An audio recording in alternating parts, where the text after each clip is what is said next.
Matt and Greg used to interview movie stars, but now they're doing a podcast. Hey everybody, it's Matt Levitz. I'm Greg Trzavosty. And so am I. And you are also Matt Levitz. I'm also Matt Levitz. As are we all. As we are all. This is going to be a surreal episode. Of Matt and Greg used to interview movie stars. Awesome. Yes, today we have a double shot. We're doing two movies, Fargo and The Big Lebowski. Directed by the Coen brothers, Joel and Ethan Coen. Right. And so we're going to have Joel and Ethan Coen. We're going to start and end with them. So we're going to start with their interview from Fargo, and then Frances McDormand, also from Fargo. Then we're going to switch over to The Big Lebowski. We've got Julianne Moore, Jeff Bridges, and then end with the Coen brothers again. Very cool. So now it's time for Junket Talk. Unfortunately, we don't have time this episode for Junket Talk. Thank you for joining us for Junket Talk. That's it. I hope you guys enjoyed it, like Matt said. So why don't we jump right into Fargo? FYI, both of these junkets were in New York. We tended to ask less questions in New York because of the time difference. Because getting up at 6 a.m. New York time for interviews felt like waking up at 3 a.m., so you won't necessarily hear a lot from us. As my son Jonathan would say, me tired. And also, the New York crew, obviously different. We had, when we'd sit down, there'd be a few of us West Coast journalists, reporters, and we'd sit in with a predominantly New York East Coast table. So a lot of our stuff would not cut through, I would think, too. Some of the New York guys are at the table, but there's still a lot of us, too. I think Shep was definitely there. Bob Both Healy. of these. Yeah, Alan Silverman. Yeah, Mike Reynolds, all that stuff. All those guys. So let's get to Joel and Ethan Coen. Joel typically is writer-director, and Ethan doesn't always take a director credit, although, you know, he's there on set every day. They're co-directing. Yeah. I think it's probably just a union thing, but he's only credited as writer. Anyway, Greg, you want to set us up with some bio material? I mean who doesn't know about the Coen brothers? Really, who doesn't know about the Coen brothers? They're pretty much, they're obviously their first claim to fame was Blood Simple, which is just a film noir throwback with a little bit of blood to it. A little bit of violence. A simple bit of blood. Yeah, at the time, it was released in 1984. I remember when it first came out, people were wondering, what the heck is this movie? It was a low-budget thriller, but it had all this kind of panache to it, and it really marked their work for years to come. Yeah, nowadays you would look at that and go, oh, well, it's a Coen brothers film, but this was their first one, and nobody had anything to compare it to. So it was an indie hit, quote unquote, back in 1984. The film that put them over the top was, and it's still considered by many one of their best films, was 1987's Raising Arizona with Nicolas Cage and Holly Hunter. That definitely firmly put them on the map. But then after Raising Arizona, 3 years later, they came out with Miller's Crossing, which is considered, a lot of people consider that to be one of their best films. A lot of cinephiles loved Miller's Crossing. And then the subsequent release after that, they got a lot of great reviews for Barton Fink. After Barton, they were on a roll up through Barton Fink. But then in 1994, they released the movie The Hudsucker Proxy, which is an Art Deco influenced comedy drama starring Jennifer Jason Leigh, I believe, and Tim Robbins and Paul Newman. Co-written with Sam Raimi. Oh, very good. Co-written by Sam Raimi. So by this time, when we're getting to them in Fargo, they had a string of hits. However, The Hudsucker Proxy, which was released in 94, was a bomb. And that's one of the things that is highly addressed in this interview for Fargo. Fargo was released in 96. We all know the outcome of Fargo. It put them once again on. They never left the map, but the Hudsucker Proxy was a little bit of a knock the wind out of their sails. Yes, and this is actually the second episode of our show where we talk about the Hudsucker Proxy, because if you remember, Tim Robbins talked about it on our Shawshank Redemption episode. Oh, right, exactly, yeah. So, yeah, Fargo kind of put them back on the map. It sort of saved their careers, because I think 2 bombs in a row would not have been great for them. It's not even just saved their careers yet, but put them, they didn't have to go back to directing indie stuff like Blood Simple, low budget stuff. Hudsucker. It kind of regained their momentum. Yeah. You have to remember, at the time of this junket where they were talking about Fargo hadn't come out yet. This was a few weeks before release, so they didn't know whether it was going to be a hit or a bomb. They just knew that their last movie had bombed, and they were hoping that this one wouldn't. So that's the mindset that they're in right now. They're unsure of where their careers are going after this because they don't know how Fargo's going to do. I'll give them credit. They do address it head on, and with this interview for Fargo, and They do? yeah, they do. And now when they discuss the Hudsucker Proxy, they repeatedly mention someone named Joel, and they never say his last name. They just kind of assume that everybody already knows who they're talking about. You guys might not, so just so that you know, they're talking about Joel Silver, who was a major Hollywood producer. He had produced the movie, The Hudsucker Proxy, and he had taken a risk on them and, failed spectacularly. At the time, this had been considered a huge move for the Coen brothers because, as you said, they were doing these low-budget indie movies, and now all of a sudden they're making a film for the producer of the Lethal Weapon series and the Die Hard series and The Matrix and Predator, so it was a big deal. And then the movie crashed and burned. Everyone survived it just fine, but that's... Again, this is kind of where their mindset is right now when they're talking about it. There had been all this hype and all this attention of, oh my God, these genius indie guys are doing a movie with Joel Silver. This will be amazing. And then it wasn't. So I do want to point out there is a beep edit somewhere in the middle. I do try to point those out when I catch them. It just meant that the tape ended and we flipped it over and we missed a little bit. So we put a beep in there to signify that. But just so it's not disorienting, be aware that's coming. Unless you got anything else, Greg, I think we're good to go. We are good to go. Here is Joel and Ethan Coen for Fargo. 2, 3, 4, 5, 6, 7, 8, 9, 10. Which is your mic for him? It's on in there. Huh? It's on him. Oh, it's on. Oh, you got a lot. And then Okay. Joel, could you also say just... Yeah, 1, 2, 3, 4, 5, 6, 7, 8, 9. It's even better if you could introduce yourselves, and we can get the voice with the name. I'm Joel. Hello, I'm Joel. And I'm Ethan Coen. We have time for one more question. You must be the Coen brothers. This is rooted in reality, but Francis was very clear to say that you didn't want to necessarily be doing a docudrama or telling a true story. But how true is it? How close to the facts did you stick? Well, I mean, what basically happened, the outline of the story is what in fact happened. The characters we don't know much about beyond the bare facts of what they did. So that's all sort of a creation of ours and the actors. Characterization, I mean.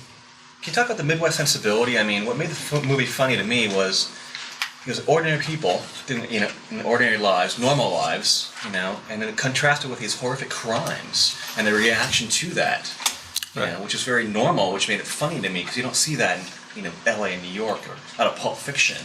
Yeah. Can you talk about how that evolved? And I know you guys grew up in Minneapolis. Right, that's true. We grew up in Minneapolis. One of the things that was most interesting to us about doing this movie was the fact that it took place in the Midwest and an area that we were sort of familiar with the people who lived there. And but you're right that a lot of the interest for us grew out of the fact that you have these people that seem so familiar to us confronted with these situations which, as you said, are so sort of horrific or almost sort of, this kind of Baroque violence, that was happening with these, in these strange situations that the main character, the Marge character, was sort of confronted with. That's what's interesting also frequently about these true crime things. The bad guys aren't these, sort of Hollywood arch villains. They're these sort of frequently schlubs, who don't know what they're doing. And that's frequently more interesting than the sort of Hollywood exaggeration of arch villains and the sort of superheroes who crack the case. So it is particularly Midwestern, though. There is a certain Midwestern sensibility, as Mike was saying. Yes. Characterize that for us. Well, I mean, the character, that's hard to, in a weird kind of a way, the whole movie is sort of an answer to that question. It's, there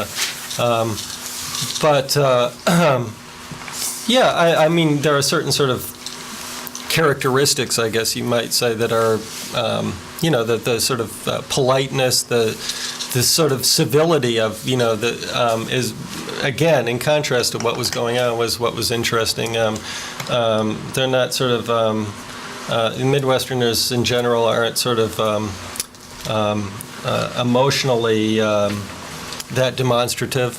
All these, those were all sort of the matter-of-factness with which a lot of the characters, with which the Marge character confronts these events is also, I think, a Midwestern characteristic. But, we weren't kind of like isolating things that way. It was more just a feeling about imagining these characters in this situation and what their reactions would be, and trying to go sort of come up with something that felt accurate to us. Could each For of people you who've talk already about seen- where your sense of humor comes from and what you find funny? Your black sense of humor? If it bends, it's funny. That's a very hard question because, again, with this movie, with Fargo, unlike other movies that we've done in the past, we weren't sort of consciously sitting down to write a comedy, and I don't think it is a comedy in the sense that, Hudsucker was a comedy or Raising Arizona was a comedy, where we've gone, let's do a comedy. There were situations in this story, and there was behavior with these characters that we found funny or amusing, or and I think, and we were certainly interested in exploiting that or showing it, making that a part of the story. But actually it connects to what was being said before. It is part of what's funny about it, or a big part of it is just the juxtaposition of these very sort of ordinary people in the very sort of horrific, extraordinary circumstances. There's just something inherently funny about that clash. For But when people you who have don't set out to write a comedy, and people turn around and say, this is the funniest movie I've seen in years, are you pleased with that reaction? I mean, is that a good thing or a bad thing? That's a good thing. I mean, in that, as I said before, there are aspects of the movie that I also think are very funny, but that's different. I guess the question is, can the funniest movie you've ever seen not be a comedy? And my answer to that would be, yeah, sure. For people who've seen Every this, showgirl. for people who, Yes, that's a good example. a lot of people think that this is a sort of throwback to Blood Simple. That it's that the filmmaking looks simple without being simplistic, as opposed to your more recent films like Hudsucker Proxy or Barton Fink, which are very visually dazzling. Is this a very deliberate attempt to get back to the earlier, more simple, streamlined stuff? Well, not specifically to get back to an earlier, simpler style, but certainly a more sort of restrained, naturalistic style seemed appropriate to this story, in as much as it is a true crime story, and it's something that clearly doesn't call for the sort of histrionics and something like, a wackier comedy like Hudsucker Proxy or Raising Arizona, say. Are you guys afraid this film may be, to coin a politically correct phrase, considered regionist? That is, perhaps your characterizations of the people of Minneapolis, the accents, the reactions, may be considered unfair or disliked by the people. Well, where are you from? New York. Okay. I mean, it's been our experience, honestly, that the people who've seen this movie who are not from the area or don't know the area think that the accents are exaggerated or that we're somehow condescending to these characters, or I don't know, there have been a lot of accusations like that. And the people that know the area well come out and go, yeah, that's just exactly how it is. Also, in point of fact, to take a real specific thing, the accents, for instance, they're largely real. I mean, they're largely local actors. They're not sort of yented up affectations by actors from out of the region. We weren't coaching them to do anything except speak the lines, most of these actors. So, I mean, obviously that isn't the case with Fran, Fran grew up in the Midwest, but not Minnesota, or Bill Macy. They didn't have the accent naturally. They had to learn the accent. But most of the actors in the movie are Minnesota actors. Was the snow a problem? Did you have fun with it? The snow was a big problem because unlike this year, last year was the second warmest winter in a century in Minnesota, and we had virtually no snow in Minneapolis and had to go to North Dakota to shoot a lot of the exteriors. Fargo on several levels. We did go north of Fargo, Really? Grand Forks and North of Grand Forks. Cavalier, yeah. Any On snowball several fights? levels, this is the whitest movie ever shot, I think. Can I just? No, was it tough when you're dealing with that much snow to come up with, interesting shots, interesting angles, dealing with the whiteout thing? And Well, that's part of what is interesting about it, getting the whole big blank field. I mean, that was part of what was appealing to us, and somehow seemed, again, appropriate to the story. I don't know, not in any real specific way. It just sort of seemed to go with, if you know what I mean, those big white empty landscapes. And it was actually a sort of blessing in disguise that we had to move to North Dakota from Minnesota, where we'd planned on shooting all of it, in as much as the area we went to was eastern North Dakota is perfectly flat and almost perfectly treeless, and was much more what we were after than the more sort of hilly treed area around Minneapolis. Why this story? Why did you want to tell this story? Well, there are a lot of reasons. One of the reasons is just what we've sort of been talking about, which is that it being a sort of true crime story, a reality-based story, that was interesting to us simply because it was something we hadn't done before.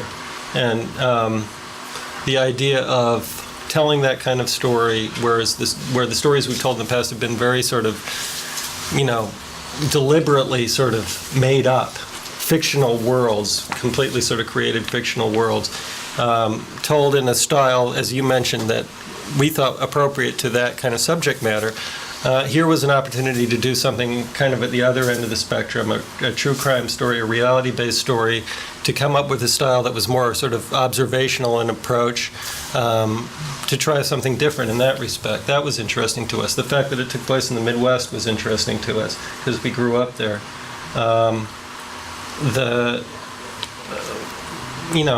Those are a couple of reasons. The fact that it was a kidnapping story, for some reason, we happen to like kidnapping stories. I can tell you why. We've made another movie about a kidnapping.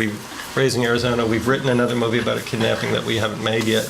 We just happen to like kidnapping stories for some reason. They seem to have this is the kind of drama that's sort of potential in those kinds of stories that are interesting to us for whatever reason. So, Whatever happened to the guy that they actually caught?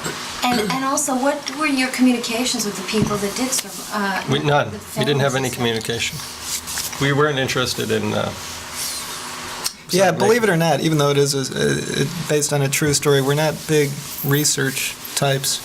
I mean, we heard about it and went, yeah, that's interesting, let's do that. So we did, without sort of meticulous research. We didn't contact any of the people. Ethan always says research is for sissies.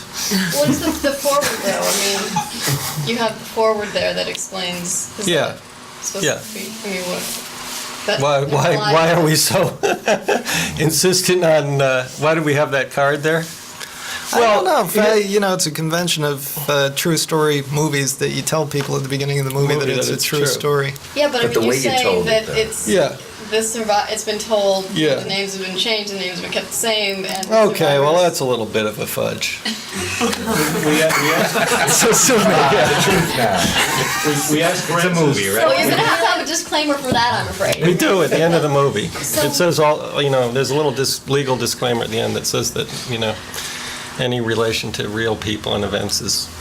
Sure, now you can tell us nobody got murdered either? No. So if you didn't do research and that was a fudge, was it really like the Two Stooges do a kidnapping?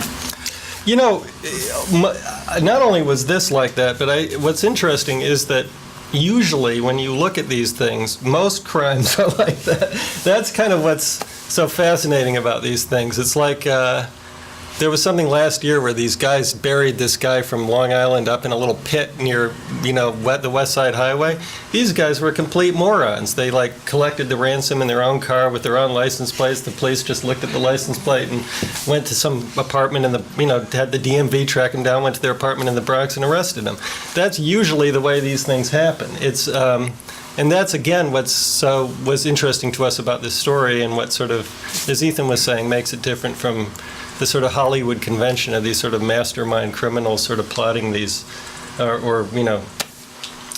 Was this a tough sell? Did you guys have a No. hard time selling stuff like this? Actually, no. This wasn't by virtue of the fact that it was cheap to make. I mean, it's a location movie in Minnesota. It was a fast shoot. By virtue of all of that, it was an inexpensive movie, and we didn't have trouble getting the money from But it. you got so much, pressure for Hudsucker Proxy. You guys were going mainstream, big budget movie. What if it didn't make $100 million? Which is, as I remember it, it didn't. And everybody said, It only fell about 97 million short, though. You'd go back to a Coen Brothers, a quote-unquote Coen Brothers film again. I mean, how do you feel about that whole process of working with Joel and going up? Well, I must say, the process of working with Joel was just not, it was a pleasure, and Joel wants to do another movie with us, and we want to do another movie with him. We very well might sometime. That was all great, and Joel, despite the fact that the movie did very, very poorly, Joel was not in any way daunted by that. So it was great. The long and the short of it is, and as people find this hard to believe, working with Joel was a great experience, and probably one that we'll do again. As far as I mean, it's fair enough to say that because so much was sort of made of it by, I think, Warner Brothers, trying mainstream movie, that kind of thing, that the question's fair enough. But in point of fact, it's not as if we have a lot of different kinds of movies we want to make. Some of them are very small in terms of scale. Some of them are big in terms of scale. I'd like to be able to do all of them. The ones that are bigger in terms of scale are harder to do by virtue of the fact that Hudsucker wasn't very successful. Maybe down the road we'll get a chance to do them. But the small scale movies are no less important to us or no less interesting to us. So in that respect, doing Fargo after Hudsucker didn't feel in any way a compromise to us. And as hard as this may be to believe, had Hudsucker made $100 million, I'm not sure we wouldn't have done Fargo anyway. I understand the question, and certainly Hudsucker not being successful has made certain things that we would like to do more difficult to do. It hasn't by any means made other things that are just as important to us really very difficult to do at all. This wasn't a difficult movie to finance. So when you have a movie like Hudsucker, which granted didn't take in all that much at the box office, but was hands down an artistic success, I mean, you certainly can't deny that. Does it make things different? Does the studio acknowledge the fact that, this was a great movie and it didn't make a dime? Actually, yeah, probably. I mean, it probably means something to Bob Daly and Terry Semmel that, they don't have to be ashamed of the movie. I think they actually personally enjoyed the movie, and it might not have been, worth $10 million to them to have enjoyed Had the they had the through the opportunity movie. to do it again, I think they would have passed. But does that count for something? Yeah. It's like with Joel. Unquantifiable Joel's thing, had yeah. big hits and big flops, and you would think you have a big flop and he won't talk to you again. He's not like that at all. He goes, I like the movie. Fine. I wish it had made money. Don't. I don't want to make another movie that loses this kind of money, but let's try it again sometime. And he's very sincere about that. The other thing is you have to understand. People talk about Hudsucker. Hudsucker was not Waterworld or Cutthroat Island. Hudsucker was an investment. Was an investment that was split between Polygram and Warner Brothers. They were both in for half the negative cost of the movie, and the negative cost of the movie was substantially less than the cost of the average Hollywood movie. It was a $25 million movie. So you have to understand that while it didn't make any money, and it certainly was a flop, it was not a huge budget flop. You got to put it in some kind of perspective. It wasn't a $30 million movie or a $40 million movie. It was a big movie by our standards, certainly, but by the standards of what gets spent in Hollywood, and by the standards, Warner's was into it for about $12 million, and Polygram was into it for about $12 million. Overseas, it actually made its money back. So Domestically, it lost money. Getting back to Fargo, which I hope we can, one of the underlying themes here is the desperation of some of the characters, and especially the Lundergaard character. One of the notes that I took when I was watching this film is that anybody who's ever experienced any kind of debt and any kind of desperation with regard to that debt will have something to relate to with this film. And there's a lot of tension because of that in this film. What's the best way of shooting some kind of tension like that? Because it wasn't a very gimmicky looking picture, and yet it was unbelievably tense. Well, that's interesting. I don't think we ever actually thought about it quite that way in terms of what's the way of shooting. The problem of sort of framing it visually exactly in the terms that you're talking about. But I do think that there are two scenes I can think of that we did it's sort of relevant to what you're saying, where Bill Macy, his character, is on the phone to different people, right. And we did sort of frame those really simply. They're both long in duration takes that we just sort of let them. There is something interesting, compelling, in a horrific way about watching the character sort of stew in his own panic, and you don't want to distract from that or sort of break the spell of that or relieve the tension of that by doing a lot of cutting. So there's one shot that's through the slats of the blinds in his office, which is just a slow creep in. And there's another shot when Steve calls him to tell him that, he wants more money. That sort of starts on the telephone, pulls back to frame Bill wide, and then moves into a very, very tight close-up on his face that ends when he gets the second call from the guy saying he wants, from the finance corporation saying he hasn't received his list of serial numbers yet. So yeah, Ethan's right that was sort of, without cutting and by shooting those in one shot, we felt that it would sort of keep the tension in the scene high. Who is the victim in the field? Pardon me? Victim in field. The symbol guy. Yeah, The story. Actually, he did the storyboards for the movie. He's the storyboard artist formerly known as J. Todd Anderson.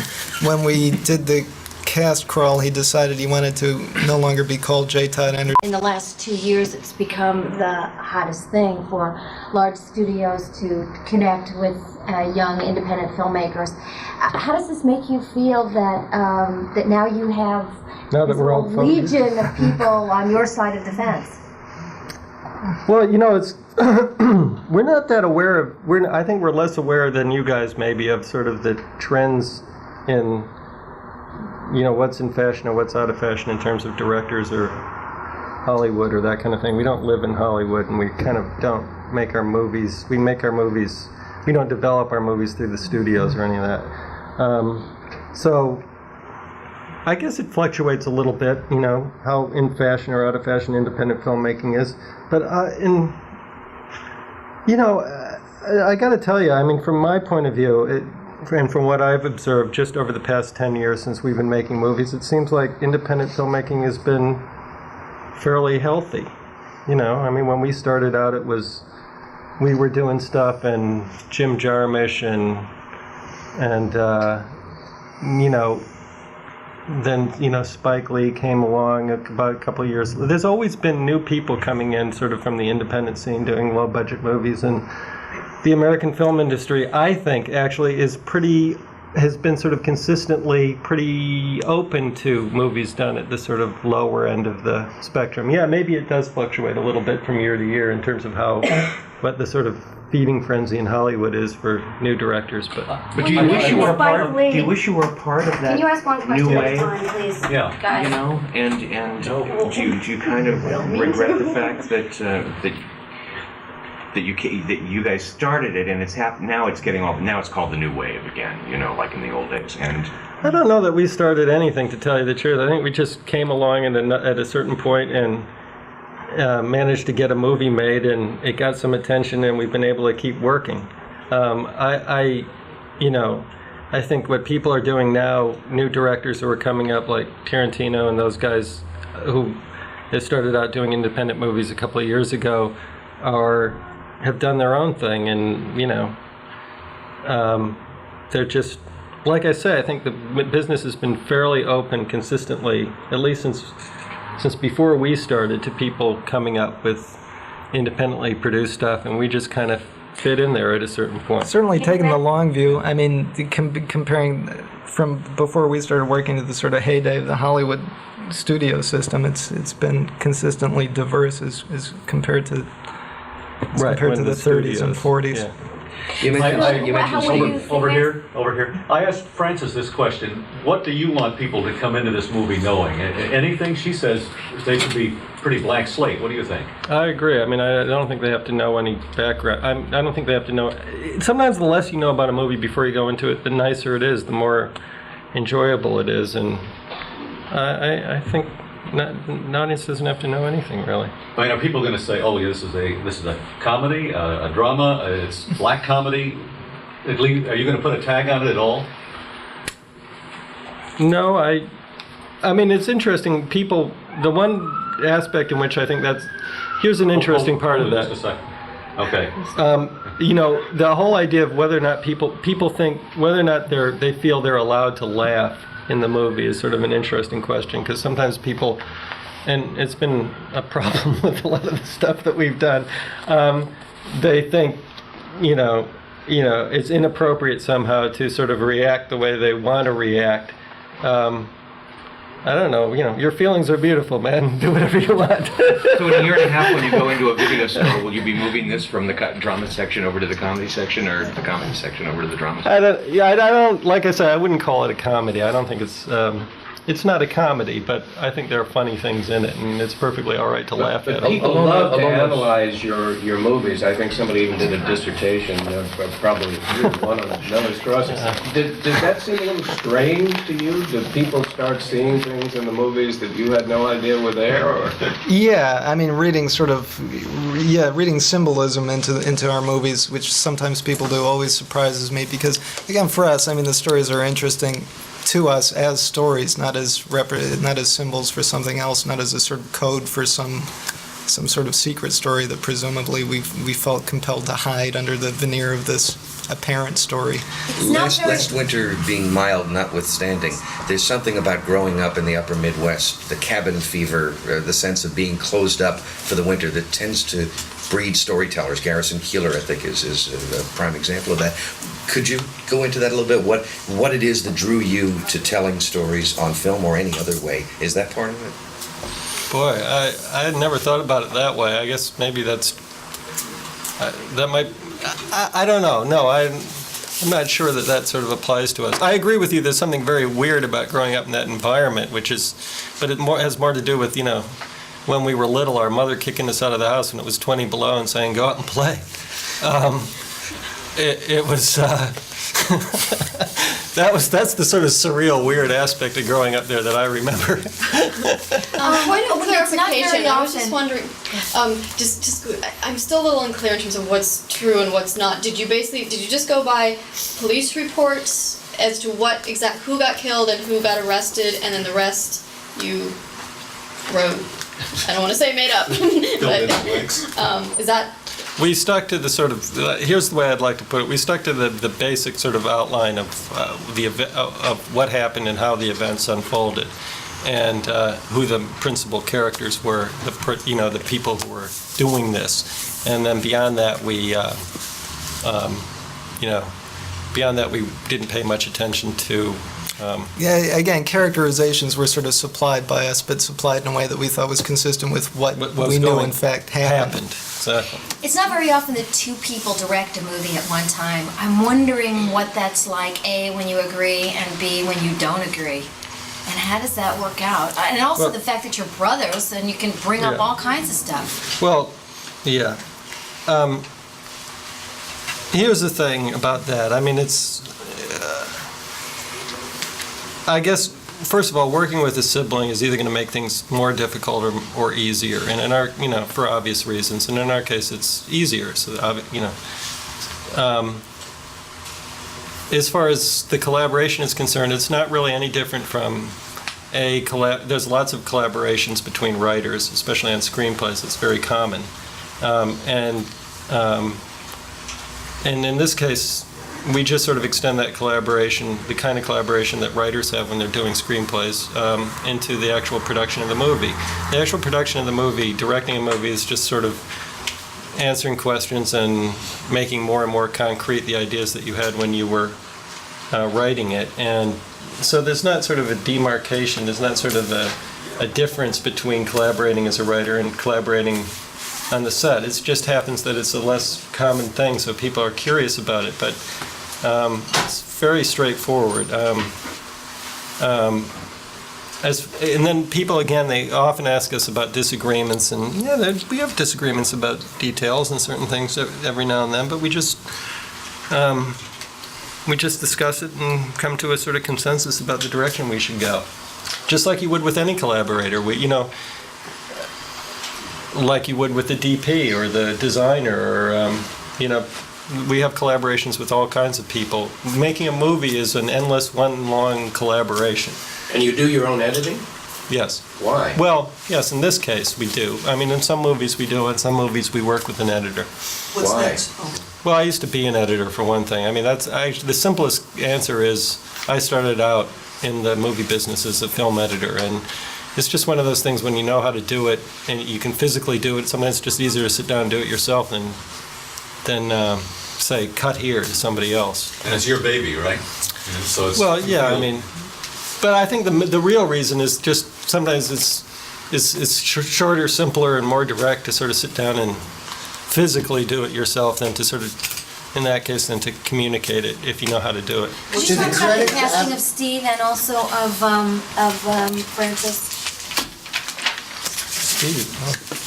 Casting Steve. Hey, well, we'd worked with Steve, I don't know, how many times before? 2 or 3 times before. This is the 4th time, actually. Okay, yeah, we'd worked with Steve 3 times before. We'd never actually written any of those parts specifically for Steve as we did this one. We've always worked with him in smaller parts, and we just, 2 things, like him personally, which is always a factor in these things, and secondly, think he's a great actor, so we wanted to write him a bigger part than he's used to playing, or certainly used to playing with us. So that's Steve. Francis's case is actually kind of similar. Done a couple of things with her, including Blood Simple, and again, it's you want to work with. It's the same 2 factors. You want to work with people you know and get along with, and people who you respect as actors. So that's who you sort of tend to write parts for. Then you see Steve. Then there you see Steve's leg in a wood chipper. Yeah. I mean, what a way to go. Great. Was that actually part of the? Yeah. Well, yeah. I mean, it's just a question of. I mean, as Ethan said, we knew. Yeah, there is something that's true. Actually, now that I think about it, it is kind of funnier when you think that it's Steve's leg in the wood chipper, but it's. But that was like a. But it's sort of true down the line. I mean, we write parts, as Ethan said, for people that we've worked with before, who you get to know and you get to sort of respect as actors. Or in the case of like Peter Stormare, he was, he's like an old friend of ours who we've wanted to work with for a long time, and this seemed like the perfect opportunity to work with him. So that frequently happens too. So or Turturro, for instance. Before we made movies with Turturro, we'd known Turturro for a long time before we wrote the part in Miller's Crossing for him. We knew Holly Hunter for a long time before we did Raising Arizona. So sometimes you just get to know these people as friends, and then you start to think, well, let's write something for them to do. So What's your next project? Don't know. We're sort of trying to figure it out now. You have nothing that... Well, we have various things. We're sort of a lot of different scripts that are in various sort of stages of completion, so we'll probably go back to one of those, but I don't know which. So there's a kidnapping story? Yeah, there is one that we wrote a while ago, like a year or so ago, that we might do. In a different environment other than snow? Yeah. Yeah. So can we call this the Feel Good Movie of the Year then? Sure. And we're back from the Coen brothers, Joel and Ethan.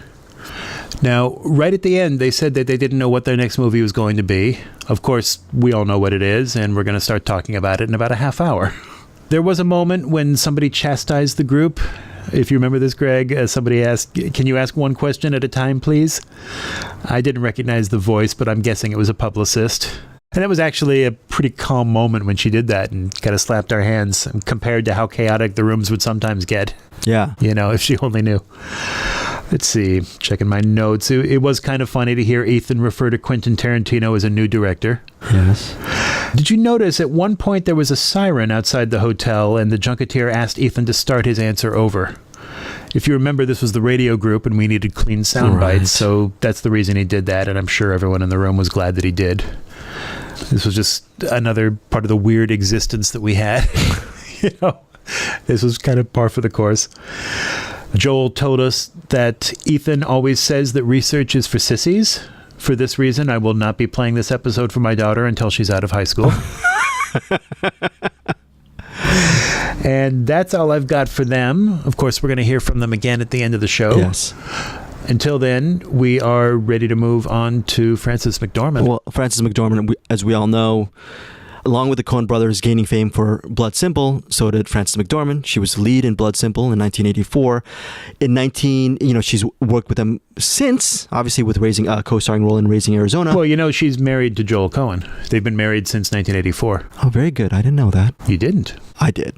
Oh. But but you're very good at pretending that you don't. Yes, I kind of knew that. So here's the thing. In 1988, she received a Best Actress in a Supporting Role Oscar nomination for Mississippi Burning, a movie starring Gene Hackman, I believe, and I really like that one. She gained a lot of critical acclaim for that, but it wasn't until, in my opinion, until the release of Fargo in 96, where she won the Best Actress Oscar for Fargo, that I think... And deservedly so. Deservedly so. Her career took on another level. Ever since then, she's been obviously she's one of those people who doesn't star in a movie every year. She's very selective of her roles. Ever since the 97 win for Fargo, she was nominated several times during her career. She received a nomination for her role in Almost Famous as a mom in Almost Famous in 2001. Yeah, she was great. A supporting actress nomination Oscar for North Country in 2006, and in 2018, recently, she received a actress nomination, Oscar nomination for Three Billboards Outside Ebbing, Missouri, which was, I think, one of my favorite films from that year. She was awesome. Yeah. So very good film. Don't forget Darkman. Yes, which she talks about. She talks about Darkman quite a bit. Actually, a healthy portion of this interview is Darkman reference. Sam Raimi, which you mentioned. Right. I have never. Liam Neeson. Liam Neeson. I have not seen Darkman yet. There's a lot of movies from the 80s from or is that early 90s? I think it was late 80s. I'm not sure. It's like an 89, 90 kind of film. It's kind of right in there, yeah. Right in that thing. But I still, there's a lot of movies I still haven't seen from our era, Matt. So Darkman's a good one. I recommend it. So yeah, that's my only couple things on Frances. Do you have some stuff on Frances? No, I don't. I mean, we've kind of covered it. So why don't we just get to it? Here is Frances McDormand. I would love to have danced with Gene Kelly. Anyway, it pays to sleep with the director. For 13 years, yes. Mm-hmm. Is this nepotism? What is this? Not after 13 years, do you think? No. But after 13 years, can he do things that surprise you on film? Or is it, do you see the side of him when he's making a film that you don't see in home life? No, because, that's where we met. We met on a movie. And so a lot of our relationship was kind of started as an actor and director relationship. So, no, but I've always really enjoyed watching Joel on a set. It's the only time, he only does it every couple years, both of them. So there is definitely a certain kind of aura of power around him that's kind of attractive when he's making a movie. So you're saying there's nothing exceptional with being on Coen Brothers film? There's nothing exceptional? Oh no, it's very exceptional. I mean, I was spoiled. The first movie I ever did was Blood Simple. It was actually my second job out of drama school. So I just assumed all movies were like that, all sets were like that. And I very soon found out that I was very mistaken. They're not, their sets are, and have been ever since Blood Simple, are very collaborative, and I think it has to do because both Joel and Ethan are always doing everything at the same time. So it's not like there's just one person leading the troops. It's a very collaborative process. I think if you talked to at least 3/4 of the people on the crew, they would all feel like it was their movie too, and they were working towards their movie and not just a paycheck or a credit or whatever. So to be, as an actor, to be in that environment, it's so satisfying. And then to find out that in fact that happens, maybe for me it's only happened maybe 4 or 5 times in 13 years. This character was hysterical, by the way. Isn't she great? Who was she amalgamation of? And can you give us a sample of the accent this morning? You think you can do it? Okay, yeah, I think I can. Marge, I don't know where Marge came from. It was a little frightening when I first read the script, because they, wrote it for me to do.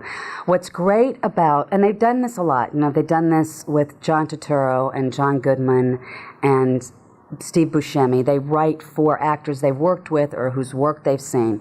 So they wrote Marge for me, and when I first read it, it was, okay, guys. What have you seen around the house that makes you think that I'm Marge? And I think that, I come from the Midwest. I come from the Corn Belt, lived in the Midwest, down south. There are a lot of women in my life that are Marge. Very simple, very straightforward, very determined, very business at hand, very feminine, which I think she is. There is a bit of my sister in Marge. My sister is a chaplain at a men's security prison in Pittsburgh, and she's a very old-fashioned woman in that she'll say things like, "From whence it comes," like, "From whence it comes, Dorothy? What are you talking about?"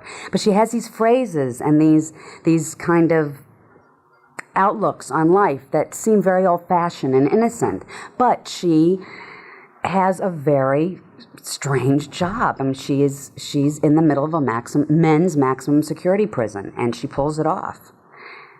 Is this based on a true story? Obviously, Marge is not a real-life character in any. As far as I know, she is. I know that it's a true story, and I know that because Joel and Ethan told me it was.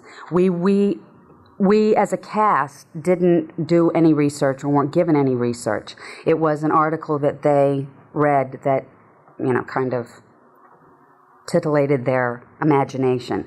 But but also just personally, when it comes to research, I've played other characters that were based on real life people, and it's never been a part of my research process to actually meet them, talk to them, read about them. I've always felt that my job as an actor is to go from my imagination, and that starts from the script. So, like in the case of Mississippi Burning, we shot Mississippi Burning, the character I played in that film, we shot it in a small town in Alabama. We weren't even in Mississippi. I didn't need to go to the town where it actually happened. I didn't need to meet the woman. My character was the one in the story. The town I lived in was the set. The house I lived in was the set. The people I came into contact with, the other actors. So that's always the way I've worked. I go from what I have around me and not. But now that it's done, are you curious how she'd react to it, or have you heard from any of the people involved? No. I'm curious. I think. In the end, it was an idea, and. Even in the case, and also in the case of Mississippi Burning, they're movies. They're not documentaries. They're not docudramas. They're entertainment. And so I think that the germ of the idea is where it ends. And then from there goes the idea of a script and a film and the casting of that. Clearly, it's something completely different. So yes, I'm interested in what audiences think of it, but not specific people. So I kept wondering during the course of this whether people in the Midwest would be offended by it, or if they would go, accent? What accent? Right. Well, it's interesting because there are a lot of actors from Minneapolis in the movie. Bain Belke, who plays Mr. Mora, the guy who has the wonderful monologue about meeting Steve Buscemi's character in the bar with the parka. He was born and raised in Minneapolis. John Lynch and Bruce, John who plays Norm, and Bruce who plays the other police officer, they both have worked in Minneapolis at the Guthrie for years. They were all, and the two girls that were hooker number 1 and hooker number 2, Larissa and Melissa, they all grew up there and have spent time there, and they thought it was dead on. And so they're, obviously I think it's a regional thing. In cities like Minneapolis, in large cities, they have a certain objectivity to the regionalisms and the accent and the mannerisms that maybe smaller towns don't. Smaller towns, people in smaller towns might say, what are you talking about? I don't what accent? But I think in larger cities, they understand the irony of it. Did you go over the top at any one point? Sorry. I mean, did you have to, did they have to reel you in a little bit because you threw in one, you bet too many? Or? No, I was completely, that was completely in the script. That's the one, see, that's another thing about what's satisfying about working on Joel and Ethan's scripts from someone who's from a theater background, which I am. I was trained in theater. I was trained to stick to the script, not to paraphrase. I mean, when you're doing Chekhov, when you're doing Shakespeare, when you're doing Ibsen, you don't change the words. I then later found out in my work in television and film that sometimes a script just isn't complete, and they're hiring actors to round it out, and they want you to paraphrase, and they expect you to improvise. With Joel and Ethan scripts, it's much more like a dramatic script, much more like a play script, because if you follow the roadmap, it takes you there. You don't need to paraphrase. You don't need to improvise. So I didn't add one, you betcha. They were all in there. But she had a very interesting personality. She appeared to be spacey, but she was brilliant. And I was really taken back by those night crawlers. Can you talk about that? The night crawlers? Well, I think that's kind of a symbol of she and Norm's relationship. They do for each other. You know, a lot of people have said it's kind of the reverse of the traditional male-female relationship, and I think in fact I think that makes it too simplistic in a way. I think that Marge and Norm have figured out how to balance their life, and he's much better at what he does, and she's much better at what she does. With John Lynch and I, the actor that played Norm, we kind of had this idea that they had both been on the force together. That's where they'd met. And it turned out that she was just much better at the job, and he wanted to pursue his painting. And so she moved up through the ranks and gave him the opportunity to spend more time on his painting. And the Night Crawlers is the same as him bringing her lunch. You know, she forgets to eat sometimes, and now that she's pregnant, he wants to make sure she remembers because there's somebody else that needs to eat too. Did you see this as a comedy when you read it? No, I didn't see it as not in terms of Marge. I mean, that's what's interesting. The first screening I went to with a large audience and heard the laughing response to some of her. I mean, I knew that there was something different about Marge, but at the time I wasn't playing it like a comedy. And I'm not sure you can do that on film anyway. It's a different thing to do that in the theater where it's a lot about timing, a lot about timing, the timing of laughs and the timing of a rhythm of a comedy. That comes in editing in a movie. And so I just followed the first rule of comedy that I learned in drama school, which was be true to your character's behavior, and then it will be funny if it's supposed to be. And so I just tried to make her as believable as possible. The way she walked, the way she talked, the way she thought, the way she drank, the way she ate. Just be as true to that as possible. And then if it, within the context of the story, that's comedic, There was a great. lot of eating in this as well. Pardon me? There was a lot of eating in this as well. Oh my, that smorgasbord scene, oh my God. And we ate every take. We must have had like 12 takes, and John and I were shoveling that food in. And I must say, it was very good food. Great dumplings, chicken and dumplings they had. But by the end of 13 plates full, I was like, oh my God. And then they called lunch. It's like, no, I don't think so, thank you. Just ate. Was that at Sir George's? No, it was a local family-run smorgasbord. But that, that's something I really recognize, because every time I go home to visit my parents, my father has found a new smorgasbord, all-you-can-eat place. He likes value for his money. I think it's a very regional thing, but also a generational thing. You put down your $12.95 and you sit there for 5 hours until you've eaten your fill. High cholesterol at its best, right? Oh, definitely, from that weather. Did you hang out with any cops at all? I mean, Yes, I did. Officer Nancy. Tell us about that. I knew that I was going to have to be using a prop gun in the movie, and I wanted to be conscientious about the way I should handle that. I'd used them before, but never as someone who was familiar with them. So I asked the local casting woman, Sandy Dawes, who's magnificent. And I asked her if she could hook me up with a female officer, and she found Nancy, who was 7 months pregnant. And on the St. Paul police force, she was in the vice squad, and she was still working. They didn't, unlike Marge's department, they didn't have maternity uniforms, so Nancy was working in civilian clothes at the time. And she took me to the St. Paul firing range, and we shot off some rounds. It was pretty exciting. But it was great because she was in there, 7 months pregnant, shooting away at the target, and all these men and women, other men and women on the force would come in and say, Nancy, what are you doing in here? Get out of here. And she'd go, oh, no, it's okay, it's okay. He's just kind of jumping around a little bit in there. But Nancy was great because she was, what I learned about her, there was a certain look that I learned from all the women that I met there. There was no... they all had their ways of bringing their personality or their personal image to their job. They had the uniforms, but they also had their very specific makeup and hair that they wore. They were still very not concerned, but they still had their femininity, as it were, intact. Their image of femininity within the very structured uniform of their job. And Nancy wasn't thinking twice about going into... She basically was doing search and seizures. So she was going in, gun drawn, into apartments, houses that no one knew what was beyond the door. And she was going there dressed in plain clothes as a pregnant woman.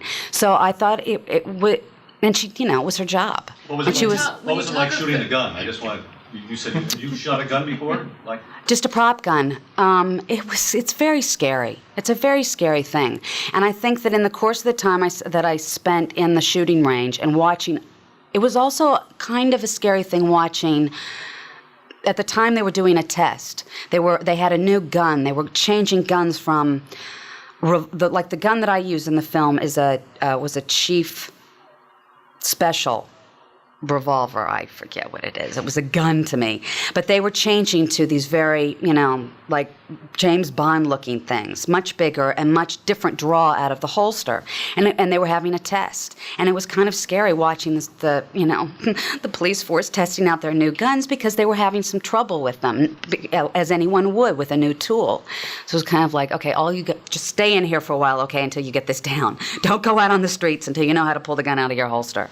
So much of this film One of the things that was really appealing to me was the script in terms of the little added touches of dialogue that had nothing to do with the film, and you didn't come back and go, oh, so that's why she asked, what's a good place to eat around here? I mean, obviously you ended up back at the restaurant, or, why did you come back in saying your car needs a jump? Right. Was that something that attracted you to the role, the realism that was injected?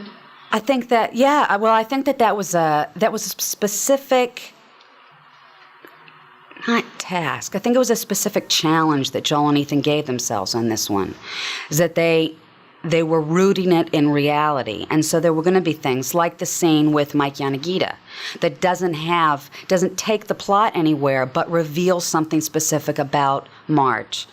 You see Marge in a different setting. You see Marge having to respond to someone other than her husband Norm or someone on the case. And I think that all those little, that's heaven for an actor, all those little things. It completely rounds out a character and gives you so many clues without ever having to really, sit down and investigate why. It's like, right, when the Prowler, it gets cold, it doesn't start, she calls Norm, he fixes it, and off they go. It's just that's a part of their life. You were talking before about her femininity, and she does keep her femininity and her dignity through the film, but also half the time you're dressed in parkas, out in 15 below degree weather. Wouldn't it be kind of fun once in a while to play a more glamorous role where you're not stuck? Yeah, it's interesting because that's what's interesting about Marge, and one of the,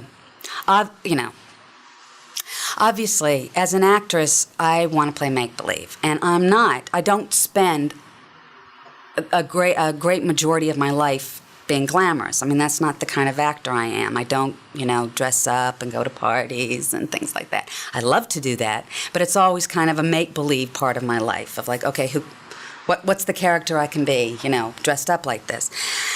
It hasn't been what I've been hired to do. There was a period of my professional life where I was actively pursuing those kind of roles. And I did do one, it wasn't a glamorous role, but the first kind of professional woman that I played that had more than a high school education and got to wear nice suits was a character in a movie called Dark Man.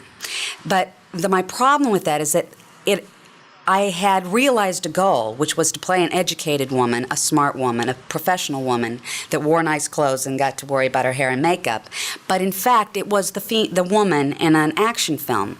And I, in retrospect, I don't feel like I was successful in that role because I didn't give over to the damsel in distress idea or the glamour of it in a way. I was still doing my old character actor thing of staying true to the character. And so how does a very smart, intelligent real estate lawyer scream when gagged and handcuffed 40 foot? I was thinking of things like that. It's like you don't think about, you just scream through the gag, right? And you wriggle and you wait for the, hero to come save you. So yeah, I'd like to do a more glamorous role, but it would still have to be in the context of a character role. Do you find that being a woman in... Sorry, hold on. It's his turn over here. So much of this film was highly visual, and obviously in the imagination of Joel and Ethan Coen, so much of the dialogue was eccentric.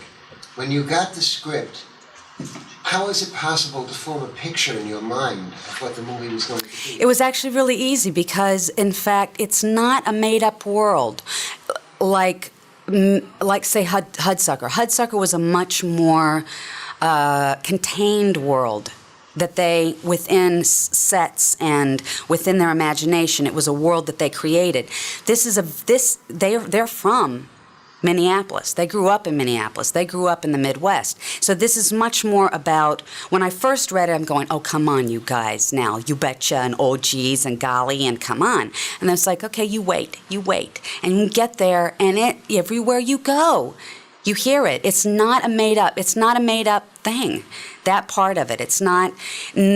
I think even with something like Blood Simple and Raising Arizona, though they had spent time in Texas, Joel had spent time in Texas, it was still kind of an idea, an immigrant's idea of a rhythm and a dialect in Texas. Whereas this one in Minneapolis is where they come from. It's what they heard as kids.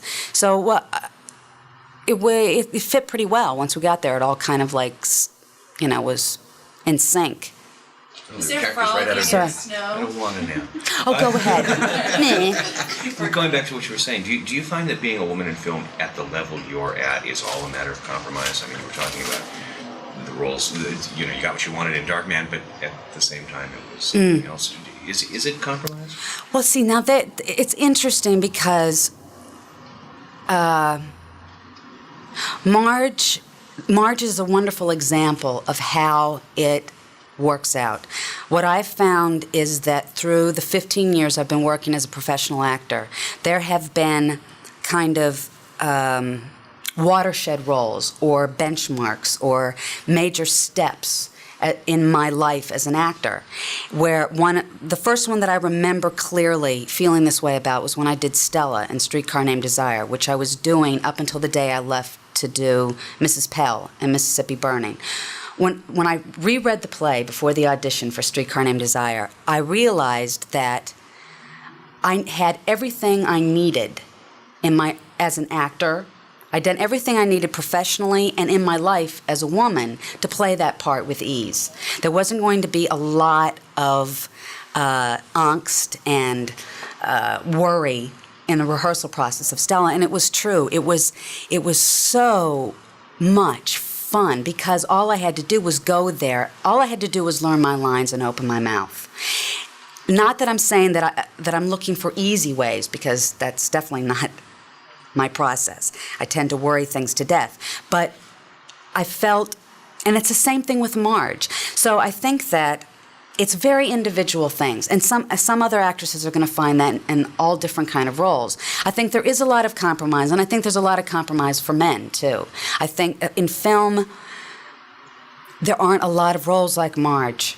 There aren't a lot of roles and scripts that are complete, that are, when they're given to you, they're complete. There are a lot of scripts that you get that need work. Because I think a lot of scripts go into development very fast and are produced maybe before their time.